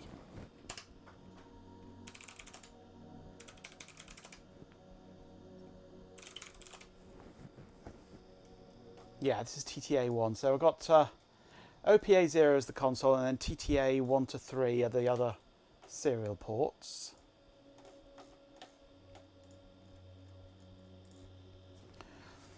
So the printer port one is TTA 4, I think.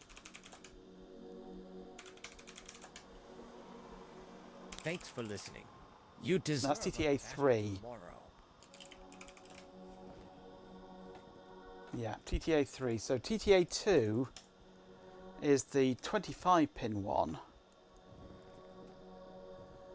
which I thought was working. I thought I had that one working. I'm sure I had that one working. But that's currently going through a 25 to 9-pin adapter, then into my 9-pin console port.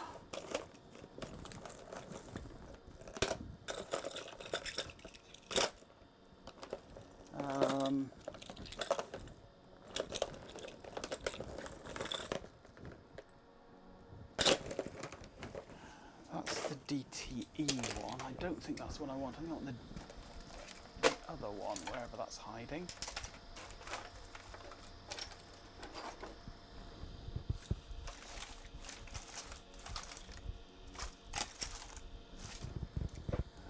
I don't know where my 25-pin adapter is.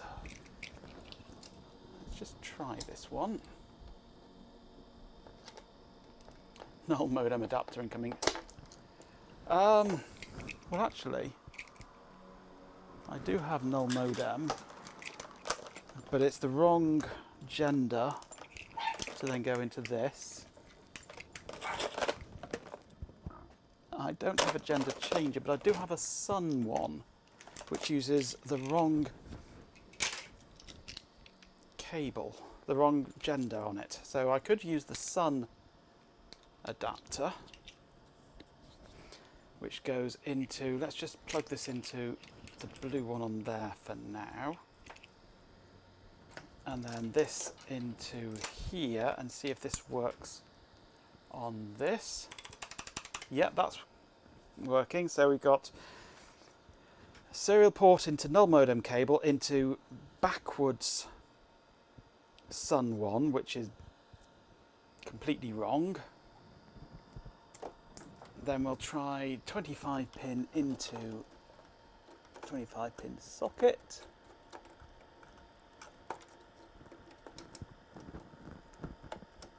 I can get it in.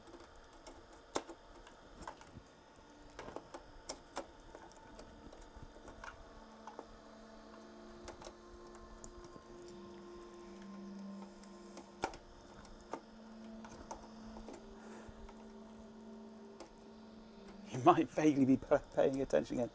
Well, I'm just wondering why I'm getting nothing out of my 25-pin serial port on here, but I've got a hunch that it's configured to be a modem. They certainly are then. So that's not working even with 25-pin that was working there, so I'm not sure how it's configured in the OS, that's the problem. So go back to the simple 9 to 25 adapter, plug that in. Let's lift the handle out of the way.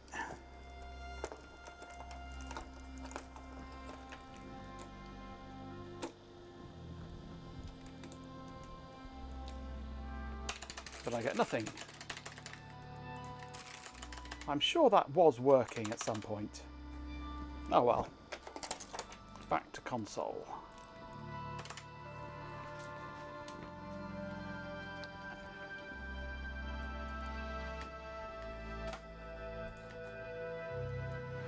Right, so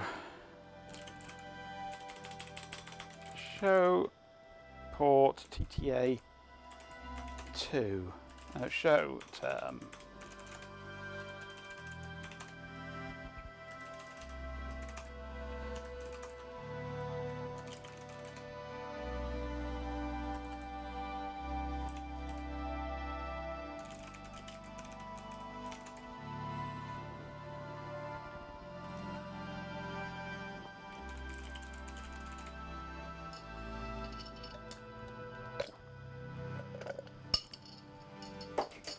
Delicate thermodynamic balance of jank therapy. Yep. Now we're trying to remove jank. Show terminal device name.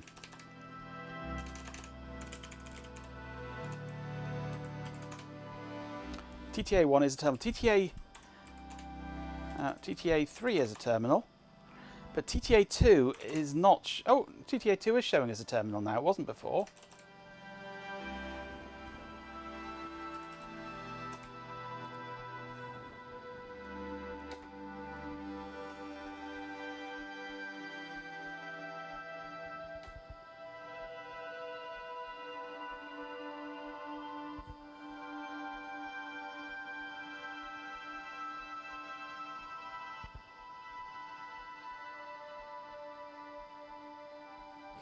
Nothing about double-ended things around here, no. No owner because... and if I go to the other port, this one here, this is TTA1, owner TTA1. If I log out of it,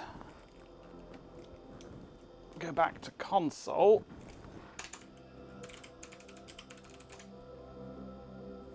because I'm logged out, it's got no owner.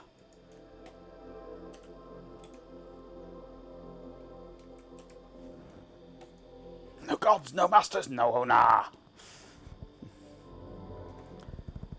So we've got device type unknown, no owner, same settings on all these. No modem, so it's not looking at the modem signals. Everything should be exactly the same.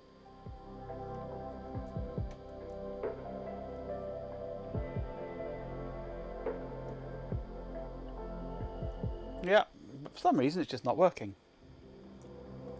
And I don't know why.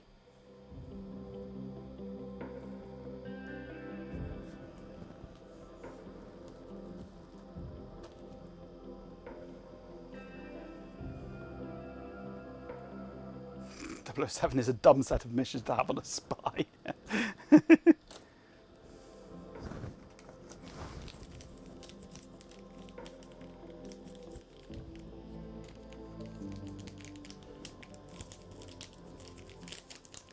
I'm going to try something.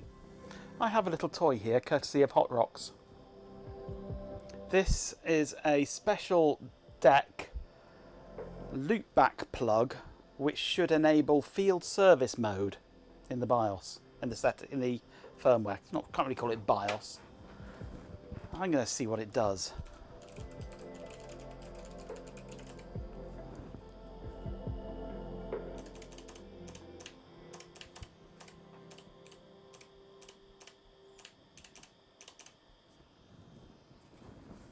Oh my. Oh, 6 is weirder. It says others can't execute, but 006 turned up dead. So to use this, I will have to be connected in debug mode, I believe. And then this goes on to the 25-pin port. So we shall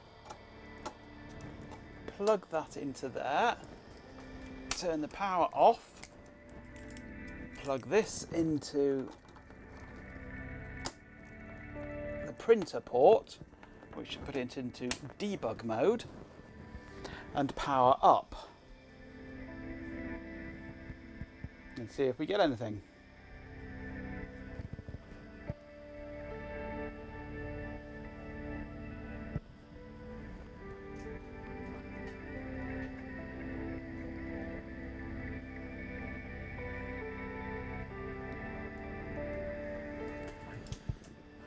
Now, let's have a look.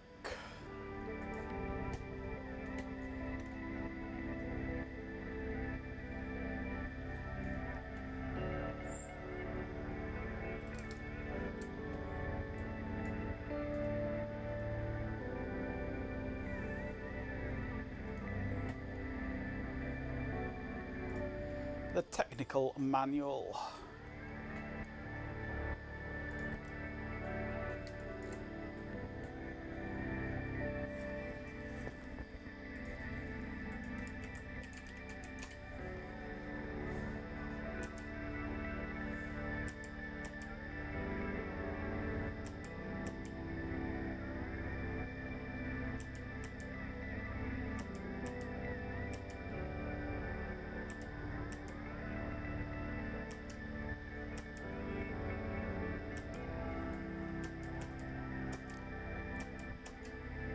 It may not be the technical manual that I want. Diagnostic terminal connection, here we go.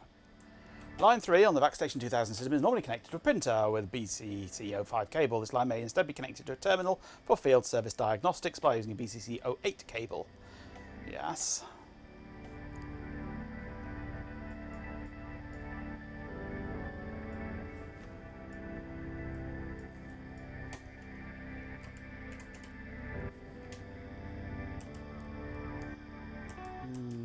No, this is more about operational technical stuff, not repair technical stuff. So let us try instead the maintenance guide.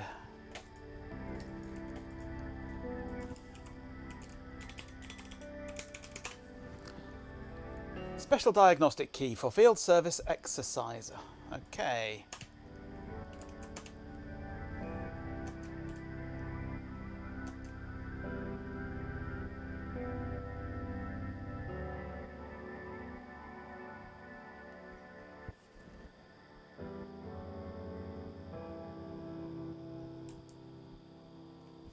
Self-test with the loop-back connectors. Customer mode self-test does not test the drivers or the lines of the serial line controller since the loopbacks are not used. Run self-test in field service mode to test the DZ drivers by installing the loopback connectors on the back of the system. I've only got one connected, so the others should fail. This chat's Install a loopback on the 25-pin port. monitor refresh rate. Run test C.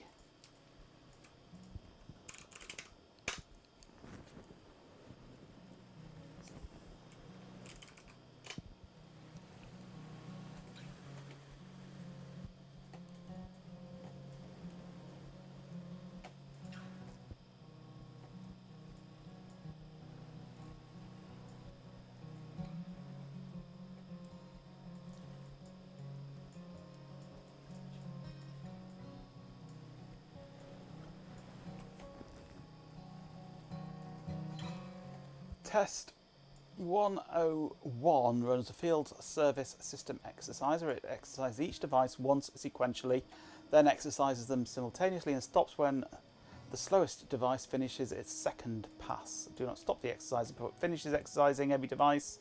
Loopbacks and removable media required.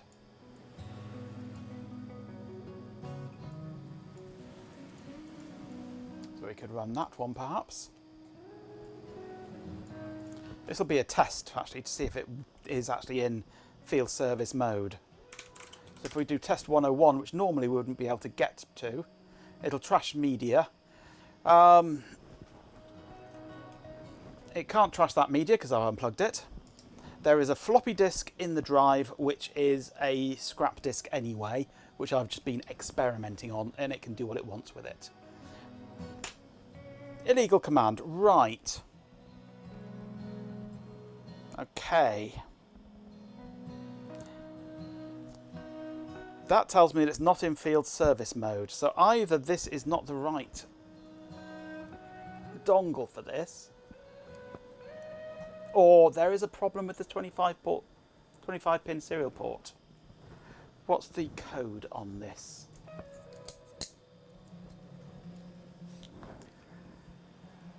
RS232 loopback 10134-0238.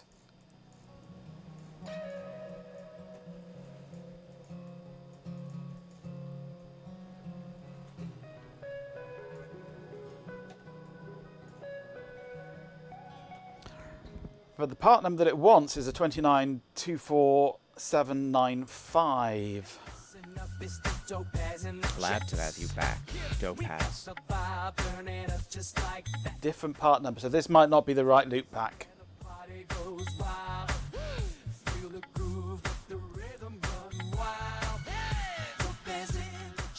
It's an ill command. This command is just boss. It's absolutely sick. So this might not be the right device. We've also got the number 1215336-01 on the front of it.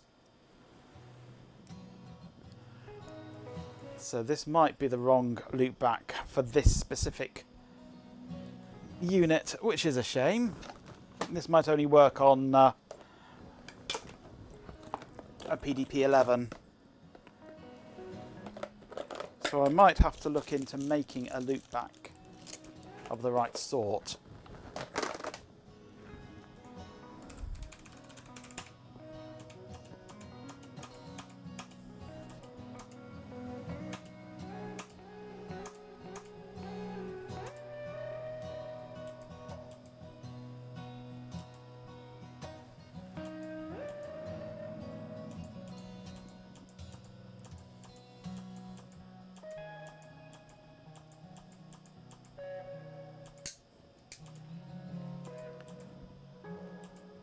And I don't know if I thought I found a schematic for the loopback at some point.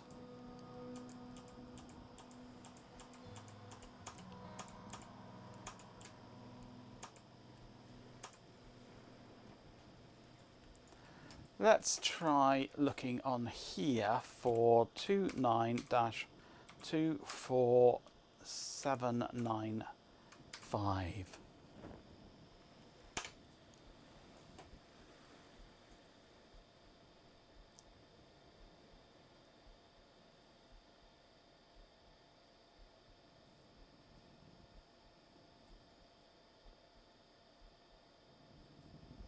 Plenty of things reference it.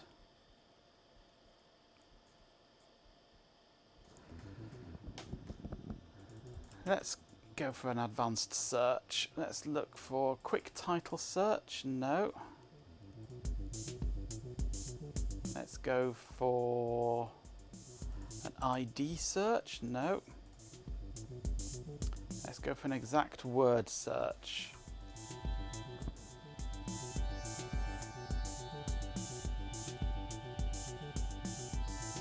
It is referenced in all these ones, so it's only seems to only be these sort of more modernish ones that use this model of loopback. double glasses is such a good idea. You do this too. Well, it's necessary when you get to my age. I need these ones so that I can see you and see my screen. I need these ones so that I can see small stuff close up. I then also need these ones when I'm just reading normally. And if I want to be able to look at you and see something close up, I need both sets of glasses so I can look up at you and down at whatever I'm doing. So yeah, I've just got used to just wearing 2 pairs of glasses. Like, I forget these ones are on sometimes. They're such weak ones, these ones. They're not, you can hardly call them glasses. These are, I think, 0.5 or 1 or something. Just enough that I can focus the screen. It's not quite focused, you see. So these ones just put you into focus. And then these ones let me actually see things. Comes to all of us with age, I'm afraid. Alright, I'm going to put my SD card back in. Time to level up your gear. New ad space alert.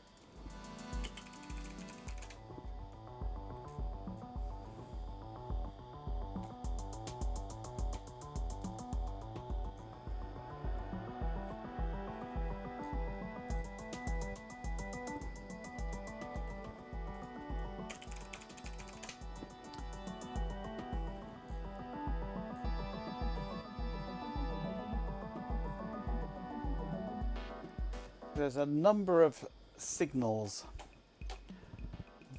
on the 25-pin serial port that you wouldn't normally get.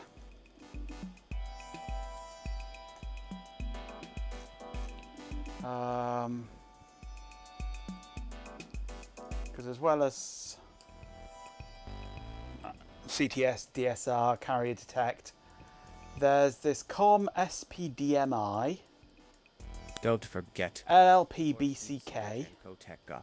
Optional follow-up in response if someone replies. TMI. Your sweet smiles and generosity as always. So it's probably something here needs connecting. Test mode input or something, perhaps? I don't know.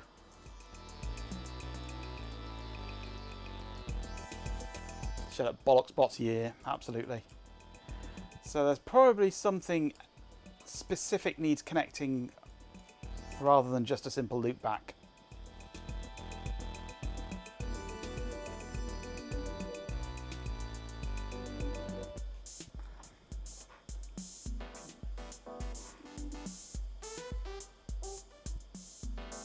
You can focus up close but not further away. Oh, you're short-sighted then. No. I'm long-sighted, I'm the opposite. I can see perfectly clearly distance, but anything closer than a couple of feet, and I'm screwed.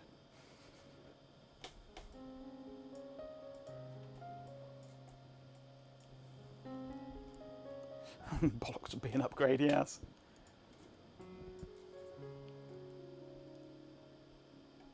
So I don't know which of these would want connecting to which other ones in order to enable field test mode. Because these inputs just go via a receiver chip into the register basically, and it looks at that register. But then it's got other ones that are driven by the serial driver chip, which it might be using to send out data that it's expecting to receive or something along those lines, or sending out highs and lows in the right order. Send a high, check it's high, send a low, check it's low. If that's correct, then it must be in test mode. I don't know. It's down to firmware.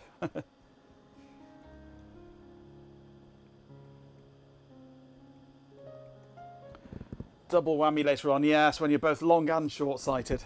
There'll be a 3-inch space about that far from your face that you'll actually be able to read anything in. Anything further away you're screwed, anything closer you're screwed, yeah. Chick it high, chick it low, Majenko Rabbit. Chick it high, chick it low. Check it out, check it out, check it out. Bring it on, come on, check it out, check it out, check it out. My name is Flash, slide when I crash, like a blinding flare. Don't look away because I've already been there. Yeah, enough. Anybody recognise that? Probably not.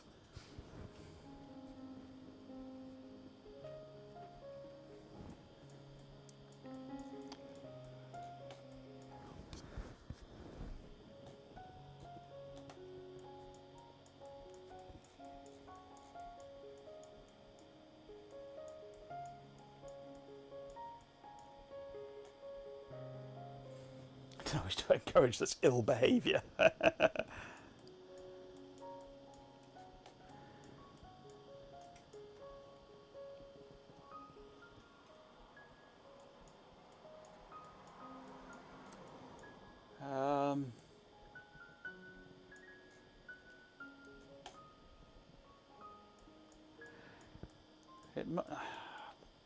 I don't want to say that it's just going to be a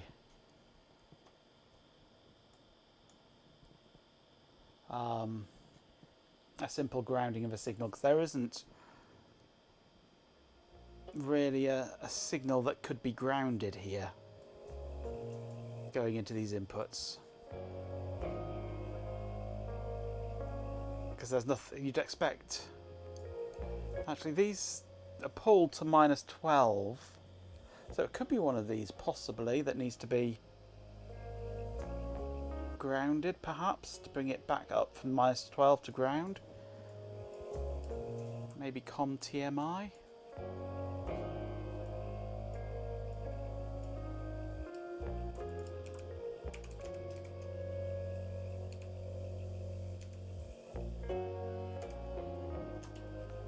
It's the only reference to COM TMI in this document, isn't it?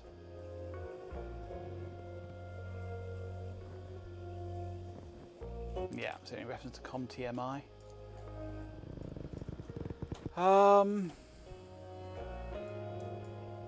No, I would need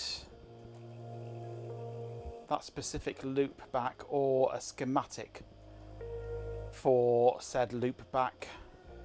I'm sure I found one at one point. Maybe not. Maybe not.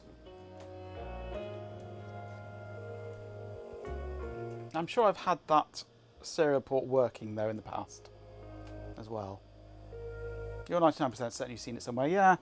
Well, I wouldn't have expected them to have changed the loop back, but they may have done. They may have done. Because this one was from Hot Rocks that came with the PDP-11. So this will be specifically for PDP-11, or definitely for PDP-11. Whether it works with these models as well, I don't know.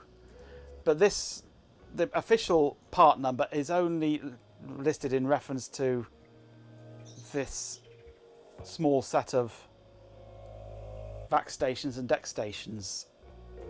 So field service loopback is distinct from the console port loopback. Well, it's a console port loopback that has an extra signal in to say that it's in field service mode, which is a specific DEC part number. But this might just be an ordinary loopback. I don't know.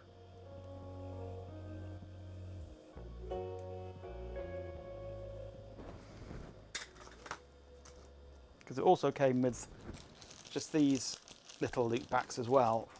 And you can't really see them, but they're just little plugs with a couple of wires in that are just purely for looping back the signals for testing the 4-port serial card. And so this might just be a simple data loopback, possibly. If you can find the schematic for that specific part number,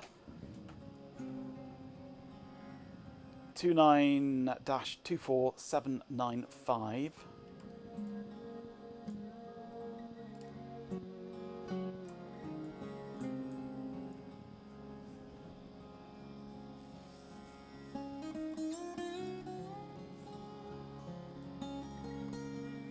Then we'll have a go at building one.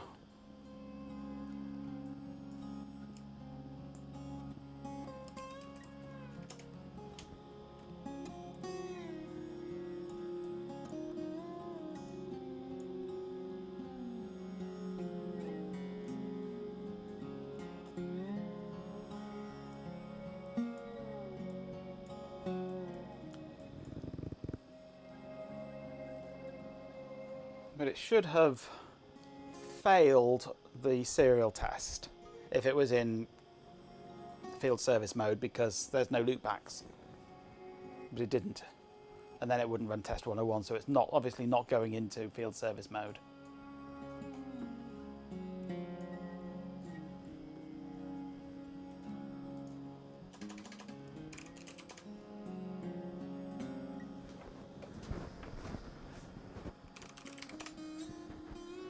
Test 5 fails, and I'd love to know why.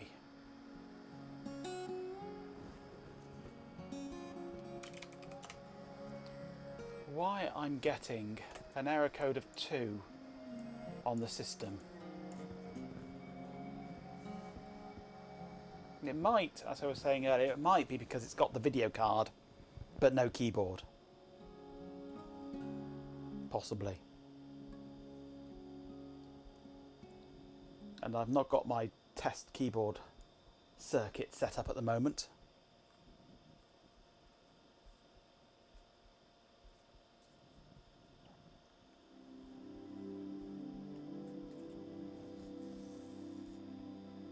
So I'm not sure why that gives that. I could take the video card off, but that requires dismantling the whole thing, and you know how painful that gets. And we've got 25 minutes left until Ben takes over.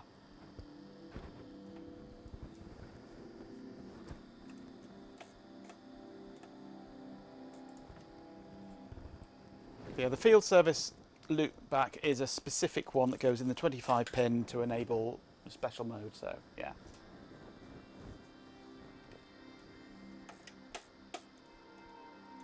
Dismantling the whole thing again. It's a pain to dismantle because it's so bloody heavy. There's so many screws. So I'm not doing that tonight. Right, anyway. The adapter works. That's the main thing. So let's dismantle this. And move this off the desk. Oh, God, it weighs a ton. Still, however much this weighs, I must remind myself, it weighs nothing compared to the Microvax 3800, which hopefully one day might come my way. Okay, fun thing number 2 then.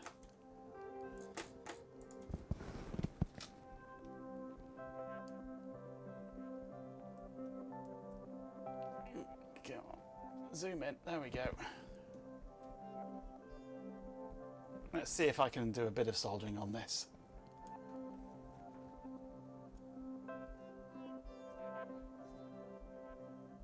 Just a plain and simple loopback, judging by the other documents it's listed in. All right.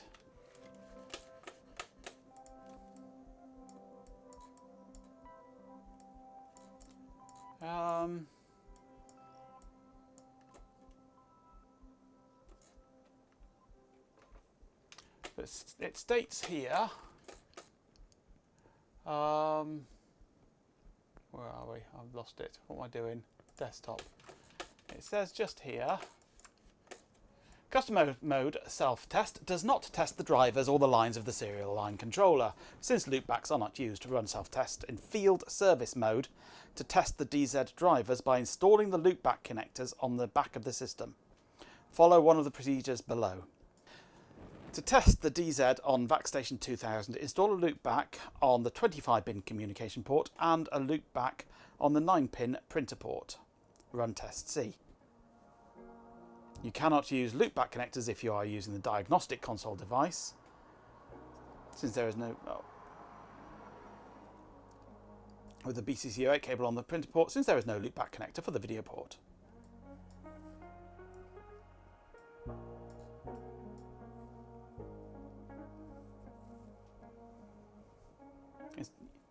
Well, there can only be one loopback connector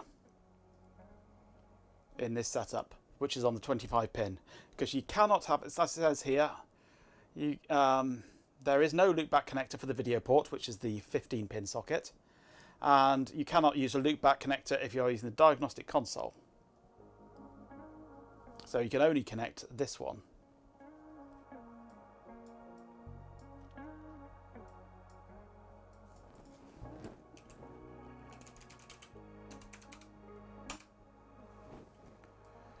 System exercise has two modes: field service mode, customer mode. Does not use loopback connectors, does not fully test devices. Field service mode system exercise requires loopback connectors installed and removable media from the maintenance kit inserted and loaded.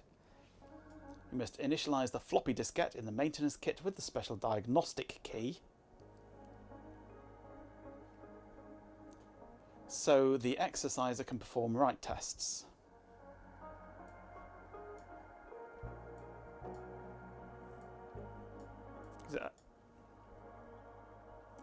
Because it only just mentions loopbacks. It wouldn't run test 101, which meant it wasn't in field service mode.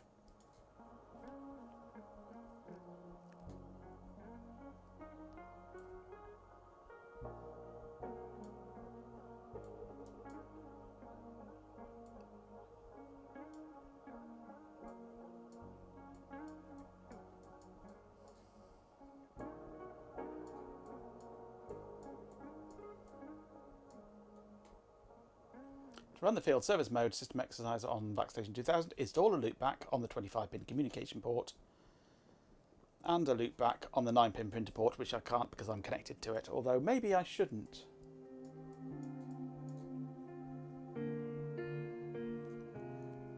Maybe it does want a loopback on both of them.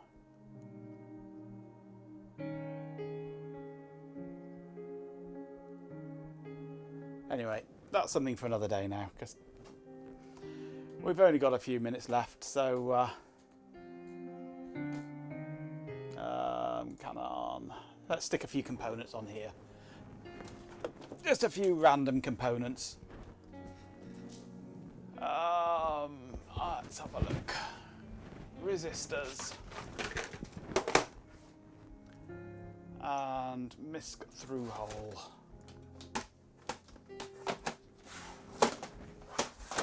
Should be enough stuff here, I think.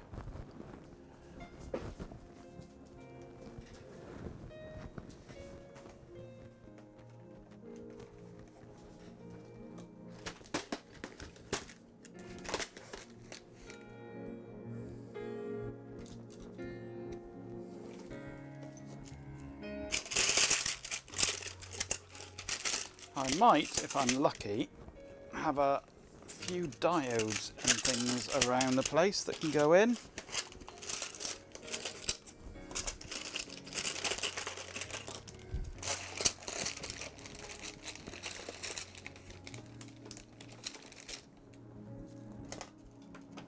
Actually, I could get my fan going again now, couldn't I?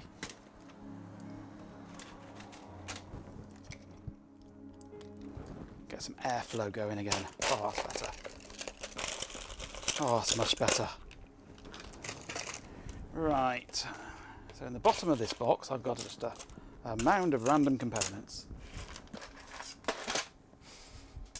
Good storage solution, this. Works wonders. But there are a number of diodes, and I need 8, is it? 1, 2, 3, 4, 5, 6, 7.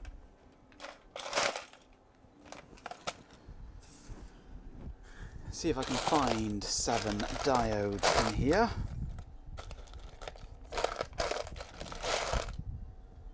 I found 1 so far.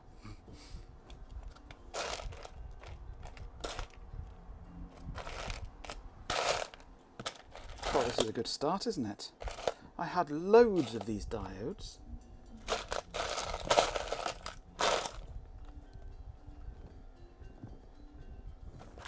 Hang on. Did I take them out of there or not? Ah, no. I haven't. Different box. Diodes.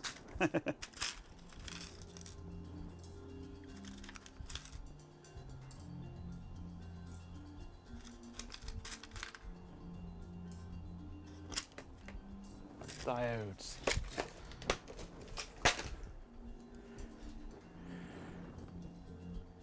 Boards arrived, yes. Yes, I got pestered into ordering them. Whether they'll work or not is anyone's guess.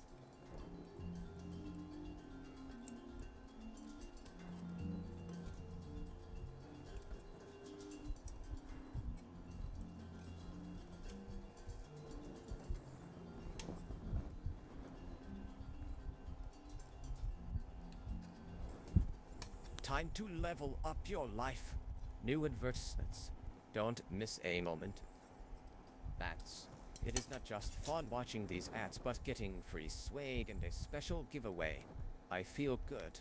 What are you waiting for? Yeah, it was about a week ago that I ordered them. It was They're pretty speedy. went silent. These boards, actually this is a new one on me, these boards were dispatched from China, but then delivered to me by Amazon. They used Amazon delivery once they got to the UK. No, I don't pay for it. I pay for the cheapest of cheap shipping. It went by China Post, whatever, across the Atlantic to Amazon, who then delivered it next day.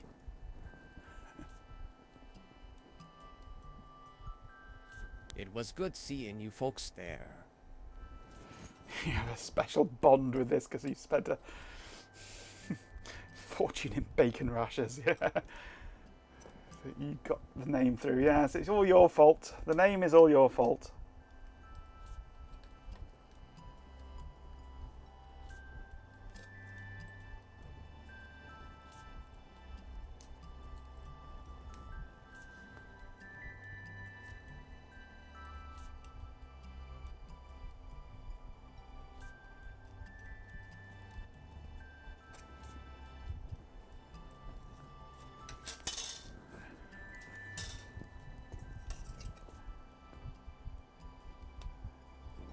That one's at a slightly different position, isn't it?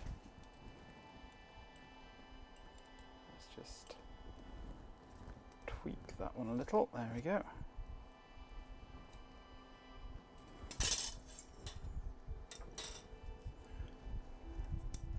They look reasonable. Don't know if the diodes work, but they look reasonable.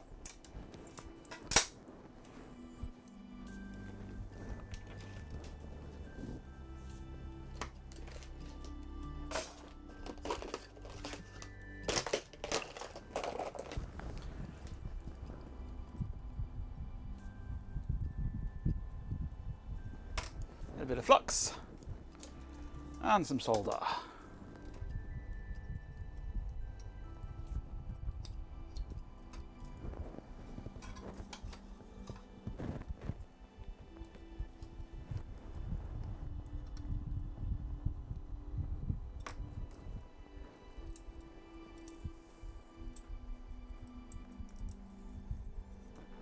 And Ben is streaming today, yes, in about 10 minutes.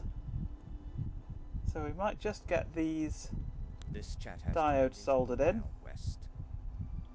I mean, turned into a Wild West. It's always been the Wild West. Wild West country.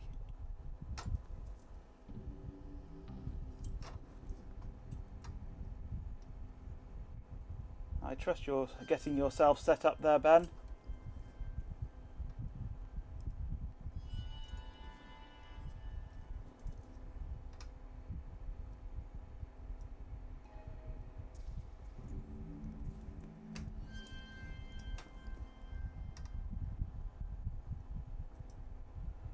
Yeah, with Elecro, I once paid for DHL shipping. Once. It took longer to arrive than the ordinary postal shipping because DHL decided that I lived in Ireland for some reason and decided to ship my product there first before turning around and bringing it to me. Which was nice of them. So I've never used them ever since.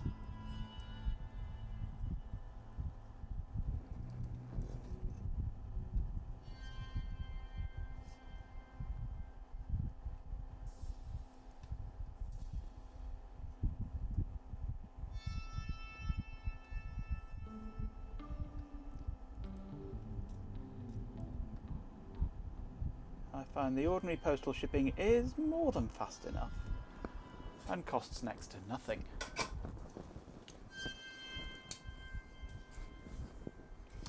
What have I done with my good cutters now? I've put them down somewhere, and as a result I will never see them again.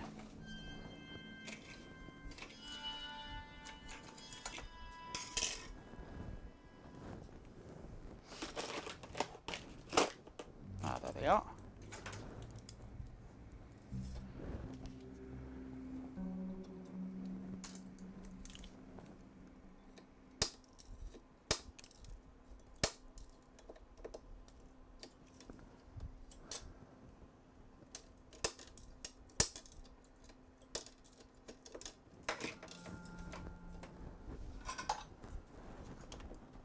Champion!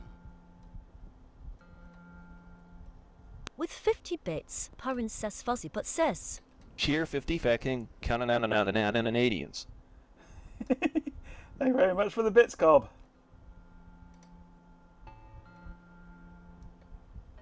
Tidy those up and now they're being cut. First components in. Oops, first components in. Champion, the Wonder Horse.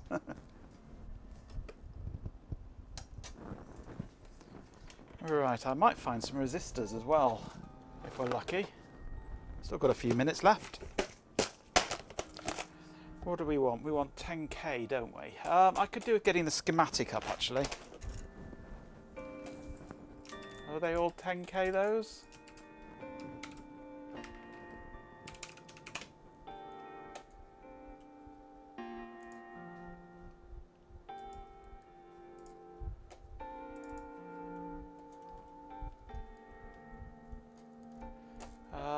Because these ones over this end over here are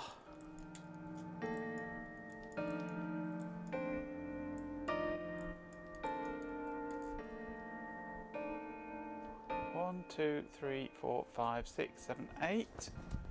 2, 3, 4, 5, 6, 7, 8. I've got 9 there. What's extra? 6, 7, 8, 9, 10, 11, 12, 13. 6, 7, 8, 9, 10, 11, 12, 13 are these ones here. What are 30 to 34? I can't remember.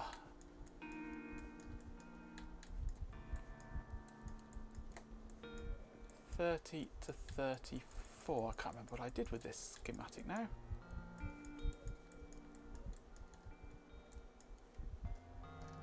$30 to 34 are 100 ohm. Right.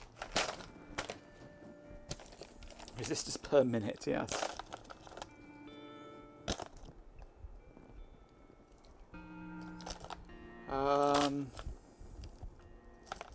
I've got 100 ohm in quarter watt.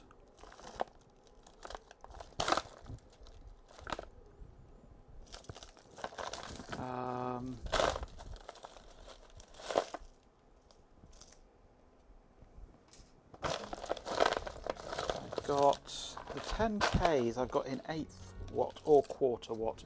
Can I use quarter watt in these? Yes, I might use quarter watt.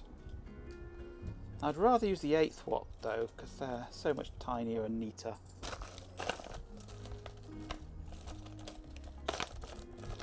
I think I've got some 10Ks in that size. maybe I haven't. I've got 1Ks and I've got 470s. Maybe I didn't have 10Ks in that size.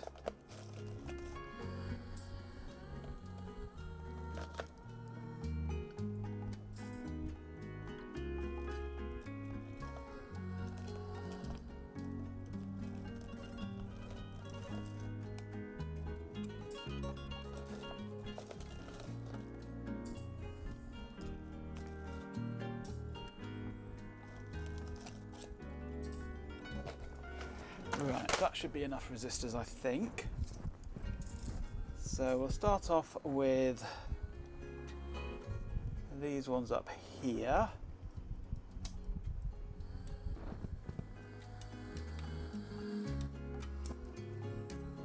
And they just fit.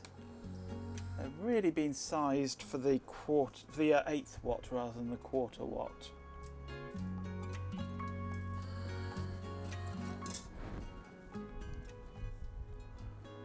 Much as you love to assemble boards, you don't like sourcing of components.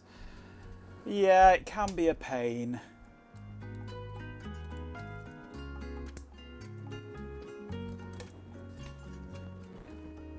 I do like the one button on most electronics providers' websites, the one labelled order by price low to high.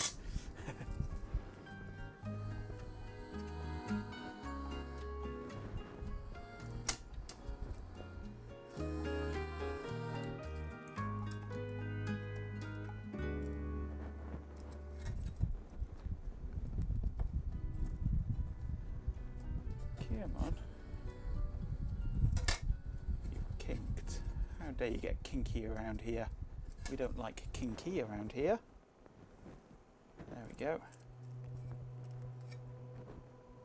Kink shaming my resistors.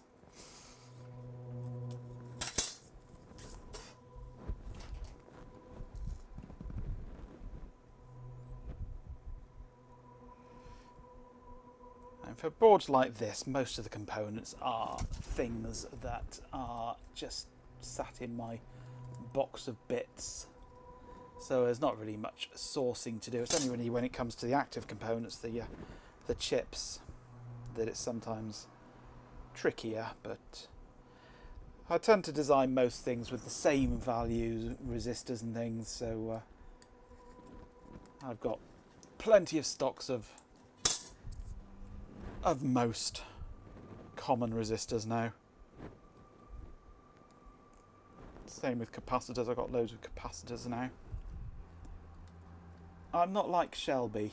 Shelby likes to buy exactly what he needs for a recap or a project and nothing more. Me, I like to buy it in more bulk. So I've got plenty of spares and I've got more left over for the next project.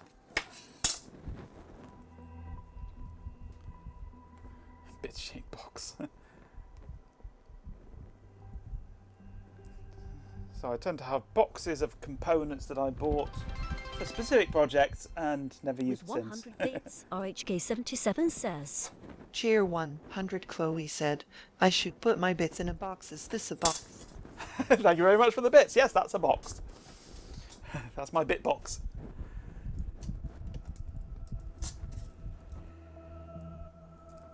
Alright, 100 ohms. 5 of these. 2 minutes until ban.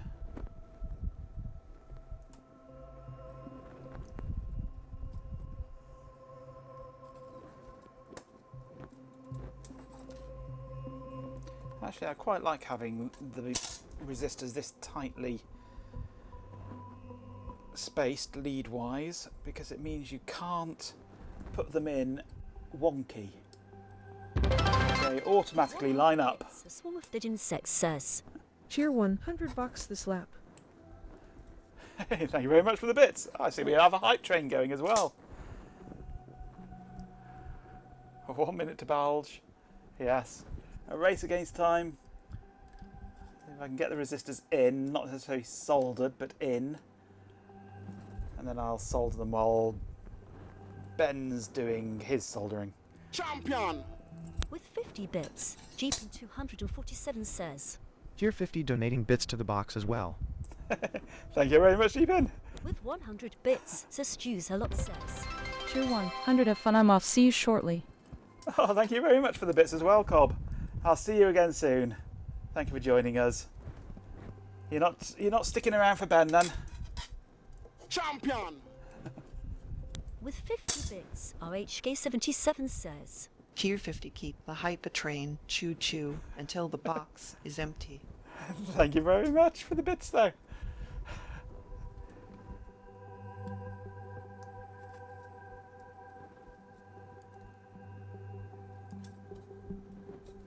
It was Ben that said he was off. I thought it was Cobb that said he was off. No, I get confused with these nicknames. It's just because it's just used a lot, wasn't it? Yes. Thank you very much, G-Pin. You don't get a TTS for 20, I'm afraid. I got confused with nicknames, I'm afraid. Right. Champion! With 50 bits, Porin says fuzzy but says. Tier 50, here's my donation to the Bith box. You bloody blonger. Thank you very much. With 50 bits, RHK77 says. Tier 50 choo choo and thank you for the stream, Magento. You're more than welcome. Soldering. You're more than welcome. Thank you very much for the bits. Right, I guess Ben's going to be starting any second now, isn't he? So we should go and raid him. Wait for his intro to finish. Why is this not wanting to solder? Because it's going into a chunky power plane.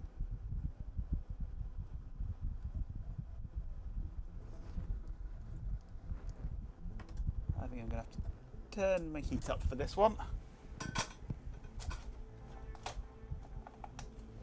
Right, let's have a look. Is Ben live yet?